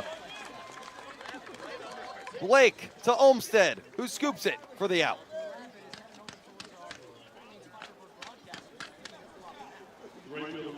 Not surprised that Andy Blake makes that play as a rabbit just scooted behind us, right behind our little broadcast setup, and left both the Brewster broadcast crew and us a little shaken up. Not surprised that Andy Blake makes that play. He's a finalist for the National Shortstop of the Year award at Columbia in the spring, and not only because of his bat, but because of his defense. Playing third tonight, still gets it done. So first out recorded, first pitch ball to Jaime Ferrer. Speaking about that rabbit, maybe we can call it the lucky rabbit of Eldredge. Oh my gosh. Maybe a little team symbol. I'm not saying catch the rabbit. Well, you've been wearing the same fit for the last 3 nights in a row thinking you're the good luck charm. Now it's the rabbit? Look, okay, let's start with this. I have been cleaning the clothes every single night. Let's start with that. It is, of course, my black Orleans Firebirds quarter zip that I acquired at our wonderful team store. Come to Eldredge and buy our material and stuff that we have with Firebirds logos on it. A shameless plug. Shameless, but also needed. Great stuff they have over there. I wish I could have the whole store. So it's the quarter zip, and then these new shoes I got at the mall during the off day. Baby blue, so not red for the Firebirds. 3-0 from Eaton to Ferrer is a strike. Yeah, I don't understand that. How are you going to spend a whole summer with a team that wears red, black, and yellow and wear white shoes with a blue Nike logo on? It's worked so far, hasn't it? 3-1 to Ferrer is inside for a ball. It'll be a walk to Ferrer, who's on for his second time today. A hit by pitch and now a walk. But I'll tell you this. I've worn the quarter zip. I've worn the shoes the last 2 days, Falmouth and at Brewster. So far, pretty good results. Good results. Not only your shoes are Brewster teal. And then I'd say one of our social media interns, Gracie Chavez, she's got two Cavalier colored shoes. I don't get it. I'm wearing white, neutral. Neutral, you know, it works. White jerseys tonight for the Birds. Definitely a change of content, and the color on the shoes don't match the color on the heart of all of us, of course. The first pitch to Leach is a fastball for a strike. Runner on first is Ferrer. I wouldn't say it's getting smoky, but it's definitely getting harder to see here at Eldredge. Smoky? We're all good. Yeah, it's a little foggy. Foggy, I'd say. The 0-1 pitch to Leach is popped up into right field. Trimble with a long run. Will he have the room? He will not. Lands at the base of the hill. A long strike for Leach. Such an interesting setup here from Eldredge. Trimble giving that ball chase into foul territory. And he lands right in front of a bunch of kids sitting down just outside of foul territory as the foul netting does not wrap around the entirety of right.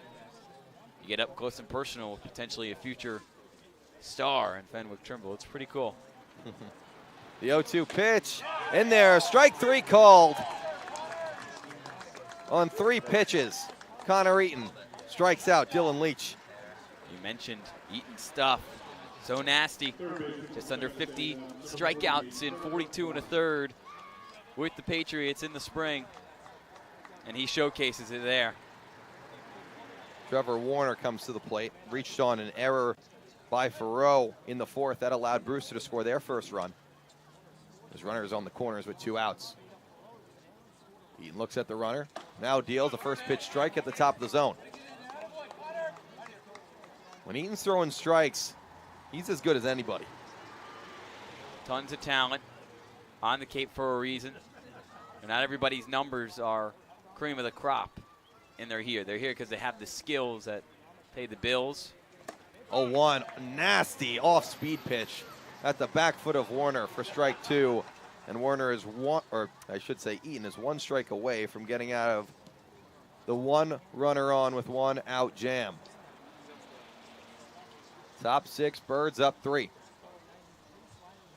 Here comes the 0-2 pitch. Fastball high. Warner gets out of the way. A little brushback fastball. Keeping a lot of his pitches on the inner half of the plate to righties is the lefty Eaton. On first is Ferrer. He walked. Warner down 1-2 in the count. Eaton gives Ferrer a look. Deals to the plate. Strike 3 swinging. Off speed, inside, swing and a miss by Werner. Eaton gets through the 6th, striking out 2. We'll go to the bottom of the 6th. Still 5-2, Birds.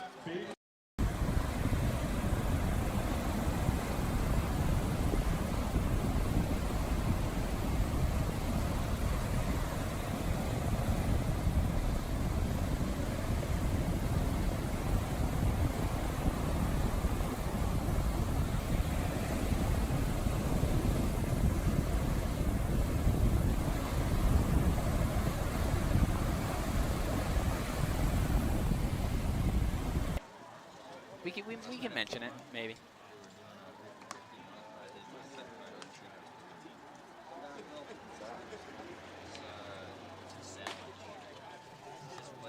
Back on the Birds Broadcast Network, Firebirds up 5-2 as we go to the bottom of the 6th. And before we even get into the bottom of the inning, let's do around the league scores. Starting with a game that just went final from Red Wilson Field. YD takes down Wareham in extras, 6-5, East Division against West Division battle. Meanwhile, in the top of the 8th from Durham Park, Bourne fending off Falmouth at home, 6-4. In the lead is the Bravos over the Commodores. Bottom of the 8th from McKeon Park, Hyannis Trails visiting Cotuit at 2-0. And at the top of the 6th, right here, you know the score between Orleans and Brewster. One game not played tonight, Chatham and Harwich postponed to the 27th. Veterans Field, they decided the weather not up to snuff tonight. So it will be 2 games played on that 27th, including these 2 teams right here. Joe Oyama, first pitch bunt in a perfect spot. You can't do better than that if you're Joe Oyama. Joe Oyama plays like he just came right out of, like, I don't know, the 1980s? Little bit further back from that. 1950s? There you go.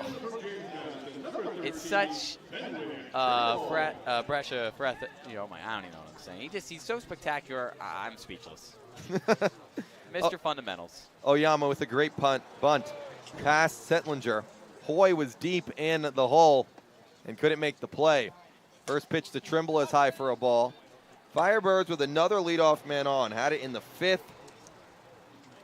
In the 2nd as well. It was Olmsted in the 2nd. He came around to score 2 runs on the night for Johnny Olmsted. The 1-0 to Trimble is once again high to Settlinger. You know, we heard it the first time we saw this team practice. Kelly Nicholson teaching the Firebirds how to bunt. And you would think he was teaching them, you know, the biggest lesson in life. 2-0, Trimble with a good cut. Fouls back to the screen. The multi-time manager of the year here on the Cape said, when you're laying down that bunt, act like somebody who you love is on the line. I mean, that's serious. He said, for me, it would be my wife. He cares about this game. He cares about these guys. And he knows that if they want a career at the next level, you have to come up in a lot of different situations. If you can't bunt, what good are you? If you're in a slump and you can't bunt, literally, what good are you? We've seen it. Owen Carpellotti tonight. Johnny Olmsted tonight. As a break in the action here from Eldredge. Finally ends. Now we should be back. It was Drew Farreau making a few sprints down the line. Trimble up 2-1 in the count. Oyama off first. He's going to go. The pitch to Trimble, lined in left field for a base hit. Oyama thinks about third. He'll head back to second. But once again, back-to-back singles from the Birds in the bottom of the 6th. Well played out and left by Brock Tibbetts. Hit and run, but Oyama deciding, even with his speed, which already allowed him to steal a base tonight, not to take off for third. Can the red-hot bat of Andy Blake continue with 2 men on? Blake with 2 men on and nobody out. First pitch from Settlinger, outside corner for a strike. Birds up 5-2, looking to extend the lead. Reach the magic number of 6. They haven't scored more than 6 runs this season in one game. That was last Monday against Bourne in a 6-4 win. The 0-1 Andy. It's cut on and missed. 12 hits on the day for the Birds. Easily their most of the season. Hitting coach Max Fesky earning his pay tonight. He told us that the offense was going to start to explode, and it has. Andy Blake up the middle. There's another base hit.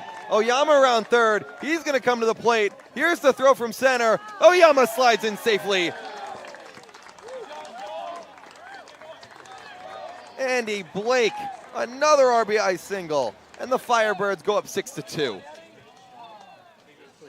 That was as about as good a throw as you could have made in center. From Tibbs. So good it didn't even need to get cut off. Just skipped right off the mound and to the plate. Joe Oyama didn't showcase his speed on the hit and run attempt with Fenwick Trimble's single, but he does there. And another run. 6 runs on today for the Birds, as many as they had in the entirety of that 5-game losing skid, which now looks like a thing of the past. Yes, it does. Settlinger steps off the mound. At second, it's Trimble. At first, it's Andy Blake, who's been as hot as it gets. Eddie Micheletti in the left-handed batter's box. Again, Settlinger. First pitch popped up foul at a play. Settlinger now up to 32 pitches. The Firebirds have gotten into and start to hit around the Brewster bullpen in this little 2-game set. Settlinger's given up 8 hits, recorded 3 outs. 1, same result. Isn't that incredible? A guy who came in and allowed only 2 hits in 3 innings, now 8 hits tonight. And we said earlier in the broadcast, the middle innings for the offense have not been great for Orleans. Not tonight. Yeah, tonight a different story. The 0-2 is outside. Good block by Leach. We were waiting for a game that every pitch wasn't on pins and needles, and Eddie Micheletti with 1 swing could probably make it a game like that. He certainly has the power to break this thing wide open. Hit the first home run of Orleans this season, albeit in a loss to Harwich a couple Sundays ago. Counts 1-2. Here comes Micheletti, deep to right, back at the wall, a 3-run shot.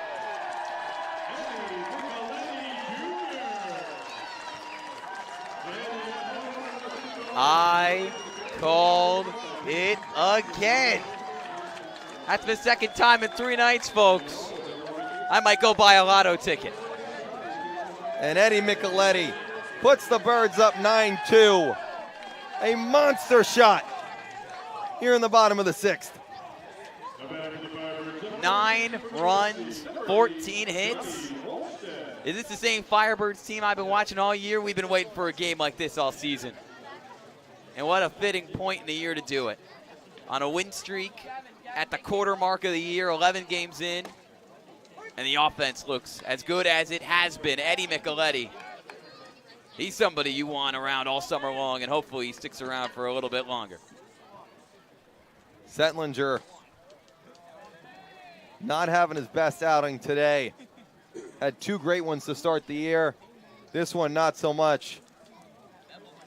That lull in the middle innings from yesterday and the games before, a thing of the past. Olmsted down 1-2 in the count. And once again, Ian, it's from everyone in the lineup, 1 to 9. And I think when the middle of the order is at its peak, everybody above them and below them. 1-2, Olmsted pops this one, a left not as deep. Making the catch is Tibbetts as he got it off the end of the bat. That's only out number 1 here in the 6th. Just glaring, because you look at the numbers thrown up by Brennan Phillips and Patrick Forbes. They went 4 innings, only gave up 1 earned run with 5 strikeouts and a walk. Settlinger's recorded 4 outs. He's given up 9 hits in 6 earned. Just incredible. First pitch to Eddie King, in and out of the glove. When you talk about top of the order, Joe Oyama had a few nice hits, but it's Drew Farrow in that 9 spot who had the RBI single. Drew Farrow, Owen Carpelotti's got 2 hits tonight, 1 on a bunt. Eddie Micheletti, who's had a great game outside of a bit of a base running error. Andy Blake, 2 nights in a row. Looks like he could take over the league. It seems like the Birds are getting going at the right time. Eddie King now 3-0 against Settlinger. You know, it's not going to be like this every night, obviously. If it were, Orleans would be breezing through the East. But the fact that you showcase an ability to do this as King works out a walk or one out, that's what this team needed. To know that they could hit this level of offensive production. You and I have been talking about it a lot. And all these other teams in the league are throwing up games where they have double-digit runs, showcasing they have the ability to do it. And finally, after what has been, unfortunately, a tough outing for Andrew Settlinger, Jamie Shevchik makes his way out to the mound. He will head to the dugout. New pitcher for Brewster. When we come back, we'll tell you all about him. 9-2 Firebirds as we go to break on the Birds Broadcast Network. What Cape home design will you dream up? For over 16 years, Cape Dreams Building and Design has specialized in building custom homes for clients across Cape Cod. Our core values of honesty, integrity, and quality work are what separates us from other Cape builders and help us make your dreams of your next new home a reality. From new construction to additions and renovations, contact Cape Dreams today or visit our website at capedreamsbd.com.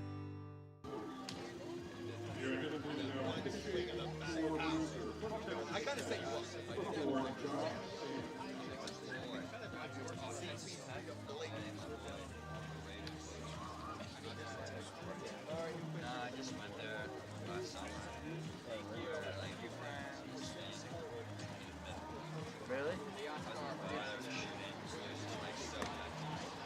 I watched this video the other day of practice, like, top 5 most overrated. So it's like Back on the Birds Broadcast Network. Yes, that number is correct. 9 runs for the Firebirds here tonight, and it's only the bottom of the 6th. 4 runs in this inning. Started by a single from Joe Oyama, single by Trimble, single by Blake to drive in Oyama, and then the big shot, the big homer, Eddie Micheletti with the 3-run bomb over the right field fence to make this a 9-2 ball game. 14 hits for the Firebirds. no, that's A&M. Forces Brewster to bring in a new pitcher. And who is it, Ian? It's Josh Sanders out of Texas Tech, a reliever with the Red Raiders. His first piece of summer ball action, period. Heading into his senior year, he is yet to play summer ball, and he makes his summer ball debut right here and right now in a 7-run game. Went 3-1 with Texas Tech in the Big 12 in the spring with a 6.18 ERA and 19 appearances out of a bullpen. 16 strikeouts, 10 walks, and just under 28 innings on the mound. He will face Owen Carpellotti, who finally gets to face a righty it feels like he's never had. Had a long single back in the 5th in a very confusing play. Runner Eddie Micheletti got thrown out at home in the process. Both runners didn't know if he was caught, if it landed. Hard to see when it's so far away from home plate. Carpellotti fouls the first pitch back from Sanders. And it's a misty night here from Eldredge. 61 degrees, very hazy. It's been drizzling, raining, on and off all afternoon, but we're still playing baseball. 0-1 to Carp is down. King's on first. He walked against Settlinger. Great night for Eddie King, too. He's reached all 3 times he's come up to the plate. Sanders brings a lot of velocity to the dish. Here it comes. Carpellotti fouls it back. But what a game and what an offensive performance that isn't over just yet. And we talked about it. This is a game Orleans needed, and they finally got it. Looking at that 5-game losing streak, the offensive numbers were in the dumps for a team that was pitching really well. And that pitching started to go down a little bit production-wise because the offense had gotten to a point where the strikeout numbers were too high and pitchers were starting to just make some errors because the offense wasn't picking them up. But now the pitching has been there over these last 3 games, and the offense has picked them up, scoring runs early, setting the tone, and building on a lead. Carpellotti fouls this one. Joey Cooper knocks it down. Valiant effort. Got to keep it in front. And he does. Joey Cooper, a very good player himself back in the day. Did not play here on the Cape, but did play in the Northwoods League. A grind that is. 72 games. Game 11 for the Firebirds as they look to make it 3 straight. Carpellotti goes down swinging. Sanders, his first strikeout is of the first batter he faces.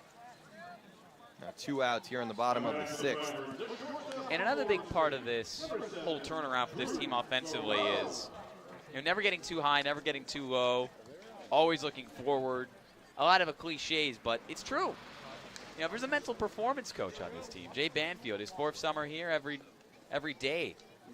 They're working on the mental part of baseball, which Kelly Nicholson at times has said is 90% of the game is mental. And first pitch to Farrow. It's going to be a tough play for Green. On the backhand, the throw to first is not in time. Irish had to get off the bag. It wouldn't be in time anyway, even with the good throw. Farrow earns himself a single. His 2nd of the day and 3rd time on base tonight. Orleans with more than 4 times the amount of runs as Brewster and 5 times as many hits. Just a good old-fashioned route. 15 base knocks to 3. But Austin Overn has one of those 14. 15, I should say now. looking down my scorebook, everybody's got a hit. And those are the best type of games, right? Everyone makes an impact. First pitched over and is a strike. 2 men on second it's King, on first it's Farrow. I think another thing was sometimes sloppy defense kind of hurt this team in the first few games. And today, an error by Farrow, but he comes back and gets a single and drives in the next run. So doesn't let that error that he makes impact his next time on the field. Over and fouls this one back. Good defense can translate to good offense. The same way around. Bad defense can translate to bad offense. They don't have a 100% effect on each other, but they help each other out. So, Farrow not getting too low there. Credit that back to the mindfulness Jay Banfield brings. You want to learn more about what Orleans' base coach has brought to this team over the last 4 years and how he came here. You can check out an article written by our writer Brendan Nordstrom on OrleansFirebirds.com. One of many personal profiles he'll be doing all summer long on the Birds. Great article. You and I read it today. 1-2 the count to Overn in a long bottom of the 6th. Ground ball to Green, another tough play. He's not even going to throw it. Overn's too quick. And another base hit for the Firebirds, who now load the bases. Multiple hits for almost everybody in this lineup. Eddie King, who has reached numerous times tonight, he reached first on an error and then singled. The only player on the team not to have multiple hits. Oh, man. And now Orleans is batted around. It's right, bad for the book. 10th batter to the plate for the Firebirds this inning. It started with Joe Oyama, who singled on a bunt single. Past the mound, in front of Hoy at second. Up with bases loaded and 2 outs. First pitch is a strike.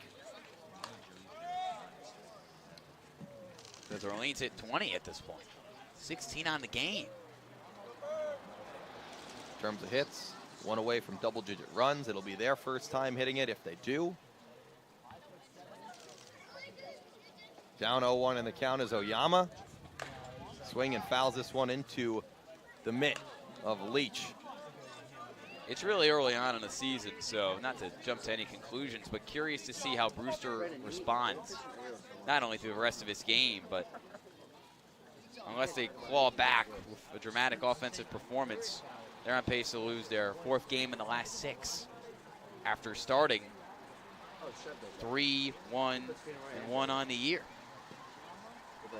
0-2 to Joe is popped in to left. This one's going to get down in the alley. Coming to score King. In comes Farrow. Rounding third is Overn. Oyama's going to go for third. The ball's dropped. Joe Oyama clears the bases with a triple. A 3-run triple. Joe Oyama, he had 5 three-baggers this past spring with UC Irvine. Might not be as fast as Austin Overton, who's just got casual speed. He had to adjust his helmet twice on his way home from first. That's how fast he is. He's like the guy in football that's looking back at the guy chasing him. Doesn't even matter. He's like, no one's going to catch me. Someone behind me? Doesn't matter. It's just a fun day. It's a shame the weather isn't perfect because the hill would be absolutely packed and this place would be buzzing. Still a good crowd, and whoever did come out to watch in person, delighted. 12 runs, 17 hits. Double as many runs in one game, not even a full game, as Orleans had in the entirety of that 5-game losing streak. Just incredible. Oyama at third. Trimble up. 11th batter to the plate for Orleans. Fouls this one back against Sanders. Everyone carries their weight. Everyone brings a different impact to the team. You have Trimble to the plate, who's been here every single game since the start. Andy Blake, who's gotten hot in the last 2 games. Eddie Micheletti in the hole, who hit a 3-run homer earlier in this inning, if you can believe it. 1-1 to Trimble is a strike. I don't know if we have this stat, but I'd love to know how long real time this inning has gone on for. Feels like a while. And I do not have a stopwatch running. People on YouTube, they really care, can scroll back and scroll forward. The 1-2 to Trimble. Another blooper. Will this one land? Into center it will. Another base hit for the Firebirds. Joe Oyama comes across the plate. It's 13-2. And Orleans leads by 11. You can't make this stuff up. Just everything going the Firebirds' way tonight. Just a group that's absolutely buzzing the dugout right now. And that's the big thing. This team never lost the faith. I know it's summer ball, so the vibes are a little more casual and the pressure isn't necessarily as present compared to the grind of a collegiate season where you're sweating it out with teammates that you would die for. Andy Blake, first pitch, chopped to short. Warner will throw it to first. It gets away. Andy Blake will go to second base. To third goes Trimble. And it just gets worse for the Whitecaps.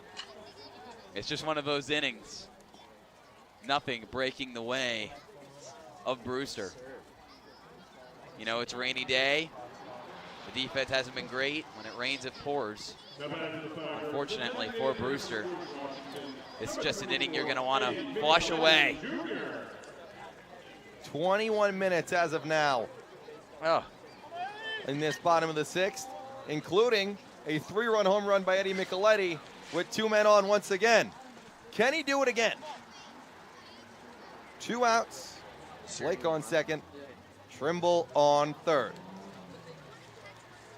Sanders still out there for Brewster. First pitch is high for a ball. And somebody who won't go down easy and takes his sweet time in the box is Micheletti. 3-run home run to right. Has another opportunity with 2 base runners on to slap another one. We'll see. Up 1-0 in the count. 13-2 Orleans. Down and in. Ball 2. Settlinger had to take a lot of the hurt when it comes to the runs and the hits in this inning. Now Sanders is taking his fair share. Micheletti from the left side. I don't think we've seen an offensive performance like this on the Cape this year. It's like unheard of. The 2-0 is popped to left center. Not enough. Back goes the center fielder, who makes the catch and ends a 22-minute, 8-run 6th inning. That puts the Birds up 13-2 after 6. We'll go to the 7th. Birds up 11 on the Birds Broadcast Network. What Cape home design will you dream up? For over 16 years, Cape Dreams Building and Design has specialized in building custom homes for clients across Cape Cod. Our core values of honesty, integrity, and quality work are what separates us from other Cape builders and help us make your dreams of your next new home a reality. From new construction to additions and renovations, contact Cape Dreams today or visit our website at capedreamsbd.com.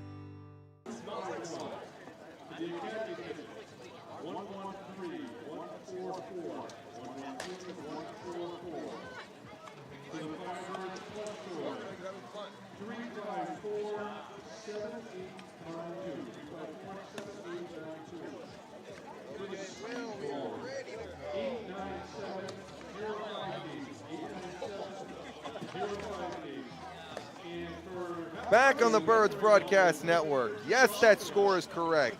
No, you're not seeing things. 13-2 Orleans as we go to the 7th. Connor Eaton is back out there for another inning. He last pitched probably around 30 minutes ago. We'll see how it affects him. I mean, obviously, you want to stay well rested, but you don't want to lose focus. It's hard to maintain focus when there's been such a wonky inning in front of him. He's got a little run support to work with. Just a little bit. It's an 11-run game. You can still give up 5 runs and still be sitting comfy. That's not what I'm saying Connor Eaton should do. But if there was any time to experiment with your stuff, now it would be the time. He's not going to try any new stuff. Goes with the old fastball. First pitch to Peyton Green is a strike. I'm stretching in the Birds bullpen. Did he get the swing? No, he didn't. Eaton has been nasty with that back foot slider to the righties. 2 strikeouts in the top of the 6th. Looking to continue on in the top of the 7th. I think I've grown some more facial hair since he did that. That's a good one. 1-1 fastball fouled away. It's unreal. I don't even have a lot of words for it. Hard to explain after the first 8-9 games of the season where it looked pretty bleak. Fastball at the top of the zone, it's a ball. And the pitching has always been there. It's been consistent. The offense wasn't until the last 3 games, including tonight. You got 5 starters who have all proven they can get it done. Strike 3. Eaton with strikeout, number 3 on his night of Green. 3 in a row. 1 looking, 2 swinging from Warner and Green. Evan Truitt. People aren't going to remember his performance too much tonight, considering the fact that, the offense has taken the headline. But he's been great. The first pitch to Dylan Hoy is in for a strike. When Eaton came in the top of the 6th, Orleans was up 5-2. Yeah. He pitched a 1-2-3 inning. He's now back out there, and it's 13-2. A little bit different. A little bit. Now up 0-2 on the count on Hoy. And this is a good sign because you get that run support. Maybe you play around like you said, Ian. He's attacking and going right at these Brewster hitters. And why not? I mean, when you give your guys some run support, you have the ability to pound the zone, take more risks. 0-2 is up high. We have the official number on Eddie Micheletti's distance on his home run. 389 feet. Not only just over the wall, probably near some picnic tables in right field. Called strike 3. Wow. Eaton makes it 4 Ks in a row. It's like the difficulty on offense was turned to rookie mode, and the difficulty for Brewster offensively was turned to, in Madden it would be all Madden, and 2K would be all NBA. I don't know what it is. MLB The Show, to be perfectly honest. It's just, this game is flipped on its head. The season has as well for the Firebirds. A bunt attempt from Mason White. Maybe looking to catch some of that Firebirds magic that got them this lead with a few of their bunts. I think Orleans is still going to be a game under 500 with the way they've played over the last 3 after tonight, albeit not over. But 11-run lead, kind of have an idea of where this thing is going. It is a scary thought. But definitely just a game. And definitely to the rest of the league. 2-0 count outside. And to think before yesterday, the Firebirds hadn't beat an East Division team. They've now beat Brewster yesterday, on track to beat Brewster today, and go to another East rival tomorrow. Not just any East Division team, too. The team that has been arguably the standard of the East since 2017. Jamie Shevchuk, there's a walk. Championship in 2017, championship in 2021, went back to the title series, lost to Bourne in 2 games last summer. This is not your average organization. This is the team that all the other ones in the East have been looking to knock off for the last 5 summers or so. Back to the top of the order, it's Tibbs. Tomorrow, Firebirds go to Harwich. And like you said, Maybe Brewster's not having their start that they wanted. Harwich is. Harwich has been the one team that offense is consistently doing this. Maybe not 19 hit tonight, but Brewster came into last night's game off an ugly loss to Harwich. Orleans got smoked by Harwich not once but twice here from Eldredge Park. Unbelievable. 1-1 the count with 2 outs to Tibbs. Swing and a miss.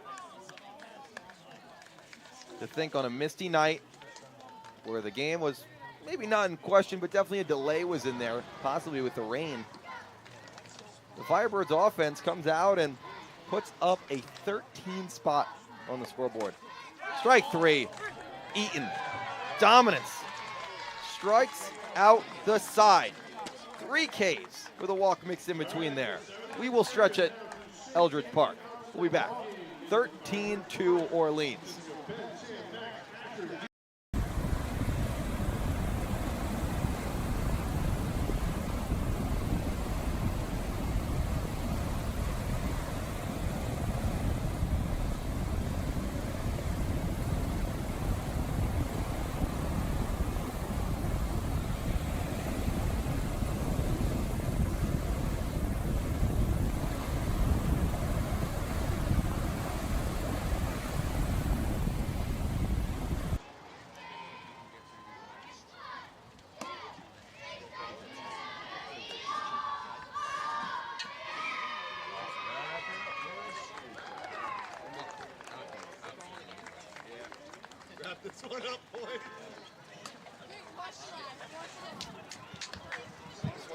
We're back.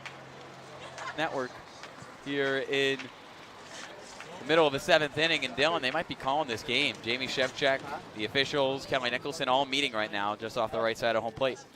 Yeah, the mist has come back. A rainy day. You look at the score, 13-2. It might be best for all people. They're going to call the game. That's confirmed. Final score, 13-2 Firebirds. Final after 6.5. An offensive explosion by the Birds. The umpires call the game. And the Birds win 13-2. They turn out the lights here at Eldredge after 6.5. The offense does the job tonight. The pitching was great again. We're going to get a post-game interview coming up shortly with our sideline reporter, Sammy Miller. But Ian, no words. In the words of our director, Will Lundgren, rain could not put out the fire in the Firebirds tonight. I like that line, Will. 3 wins in a row, each one more impressive than the next. Pitching at the heart of it, but offense with the headline, per usual. Good pitching was put to waste over the first half of this Firebird season. And we're going to go to our sideline reporter, Sammy Miller, with the man who hit it 389, Eddie Micheletti Jr. Let's head over to Sammy. I am now joined alongside Eddie Micheletti. Eddie, how does it feel to third straight win? Oh, man, the Birds are hot, I got to tell you. We're on a streak, and I don't think we're slowing down, so we're looking really good. An absolutely offensive explosion in the 6th with your 3-run homer. How did that one feel when you saw it soar out? Yeah, I didn't even feel it off the bat. I was just trying to simplify and get the job done for the team, and it just left the yard. So it felt pretty good. You guys have really been stringing along plays together. Of course, you got the home run, but before that, it was just hit after hit. Is that of really setting your teammates up for success? Oh, man, barrels are contagious. So when someone catches a barrel, the next guy is more likely to get one. And, we've been putting in a lot of work, early work. Everyone's been showing up. Everyone's been getting their work done with Max, our hitting coach, and, it's paying off. And Eddie, how special is it to be here at Eldredge Park, being able to do it, a place you used to grow up coming and watching, and now you're doing some incredible things out there? Yeah, it's awesome. I mean, this field is just, it's the best field I played on. I love it. And this place has a special part in my heart.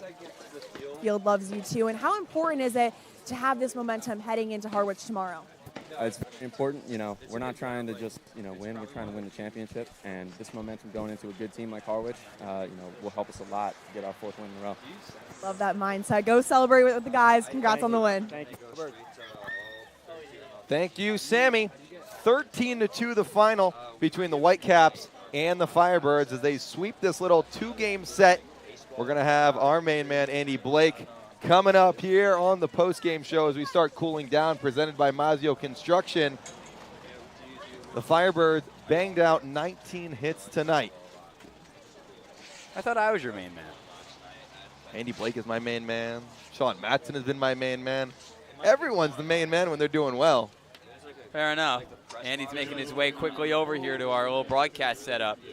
And what a night he's had. What a little series he's had against the Brewster Whitecaps. Reigning Ivy League Player of the Year with multiple hits in each of the last 2 games. And now he joins us on Cooling Down, chucking on the headset. Andy, what a crazy game. Yeah, How does it feel? That was a lot of fun. It feels good. The bats were good tonight. A lot of hits, 19 I believe it was, and we saw the pitching well as a unit and put good swings on the ball. I mean, who's keeping track at that point? How fun have these last 2 games been for you? Yeah, a lot of fun. I mean, baseball could be tough mental game, but you have to work through all the struggles, and the good times will come eventually. And I'm seeing the ball really well, and it's been a lot of fun. Do you believe in advanced analytics? Because I don't know if you saw it on Twitter this morning, but the Cape League had a top 10 expected batting average list. You were on that list. That's so. I was not aware of that, but that's a great honor. I mean, first time I'm hearing that.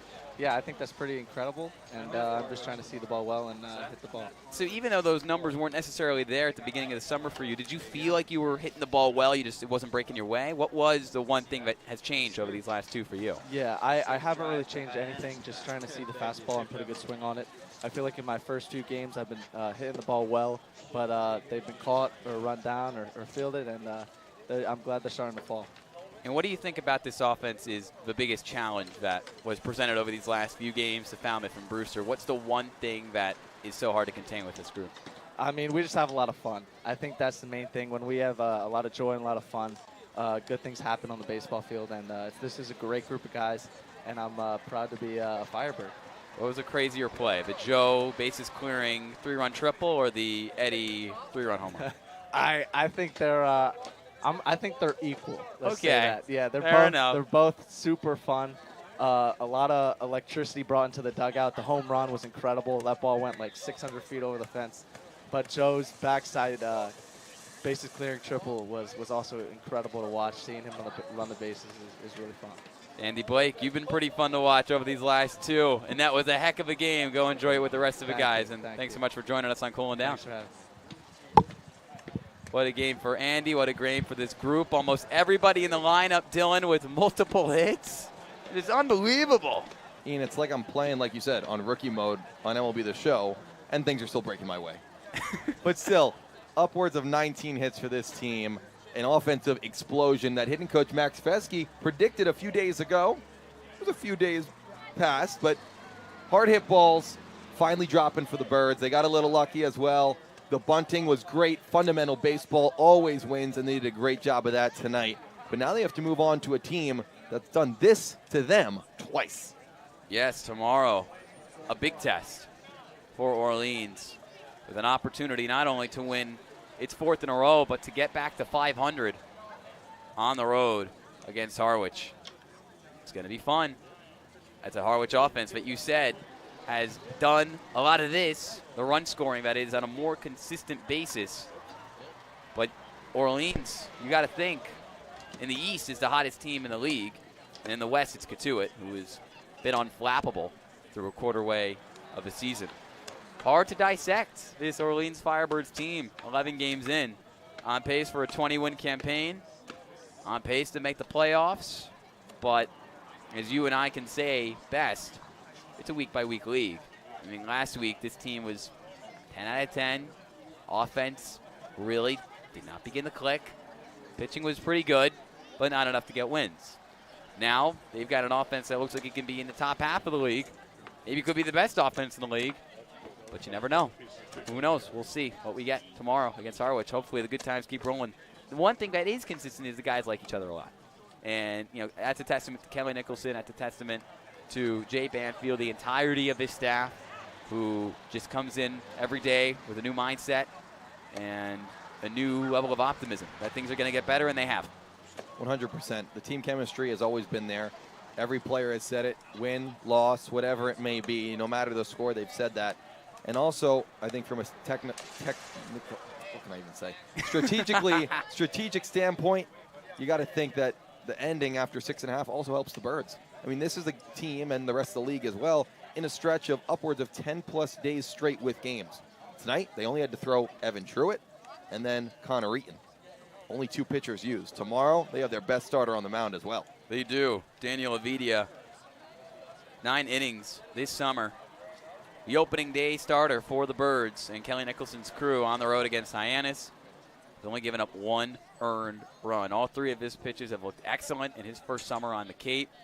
The legacy guy, his brother David, also played with the Birds in 2019. So Daniel looking to continue his hot streak as we wrap up shop here on Cooling Down, presented, of course, by Mazzio Construction. Mazzio Construction LLC worked hard to build a resume for itself. Let them put their knowledge, experience, and passion together to work for you. Their team is committed to exceed your expectations. New home, addition to existing home, renovation, they handle it all. They work close with their clients to make sure that all of them are met in terms of their needs. They're honest, on time with schedule, and passionate about what they do. Give them a call, let them introduce you to their work, and see how they can help you. Mazzio Construction, the official sponsor of Cooling Down right here on the Birds Broadcast Network. And we will not only cool down, but we will shut down here. 13-2 the final. Birds pound out 19 hits, led by, as Ian said, 3-run triple by Joe Oyama, 3-run home run by Eddie Micheletti, and a lot of other hits tossed in there as well. Evan Truitt gets the win.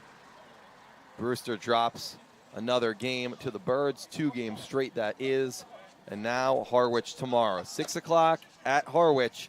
We'll have it right here on the Birds Broadcast Network. Thanks for watching. Dylan Pescatore, Ian Nicholas, Sammy Miller, Will Lundgren, our producer, and everyone else involved. We thank, and everyone have a good night.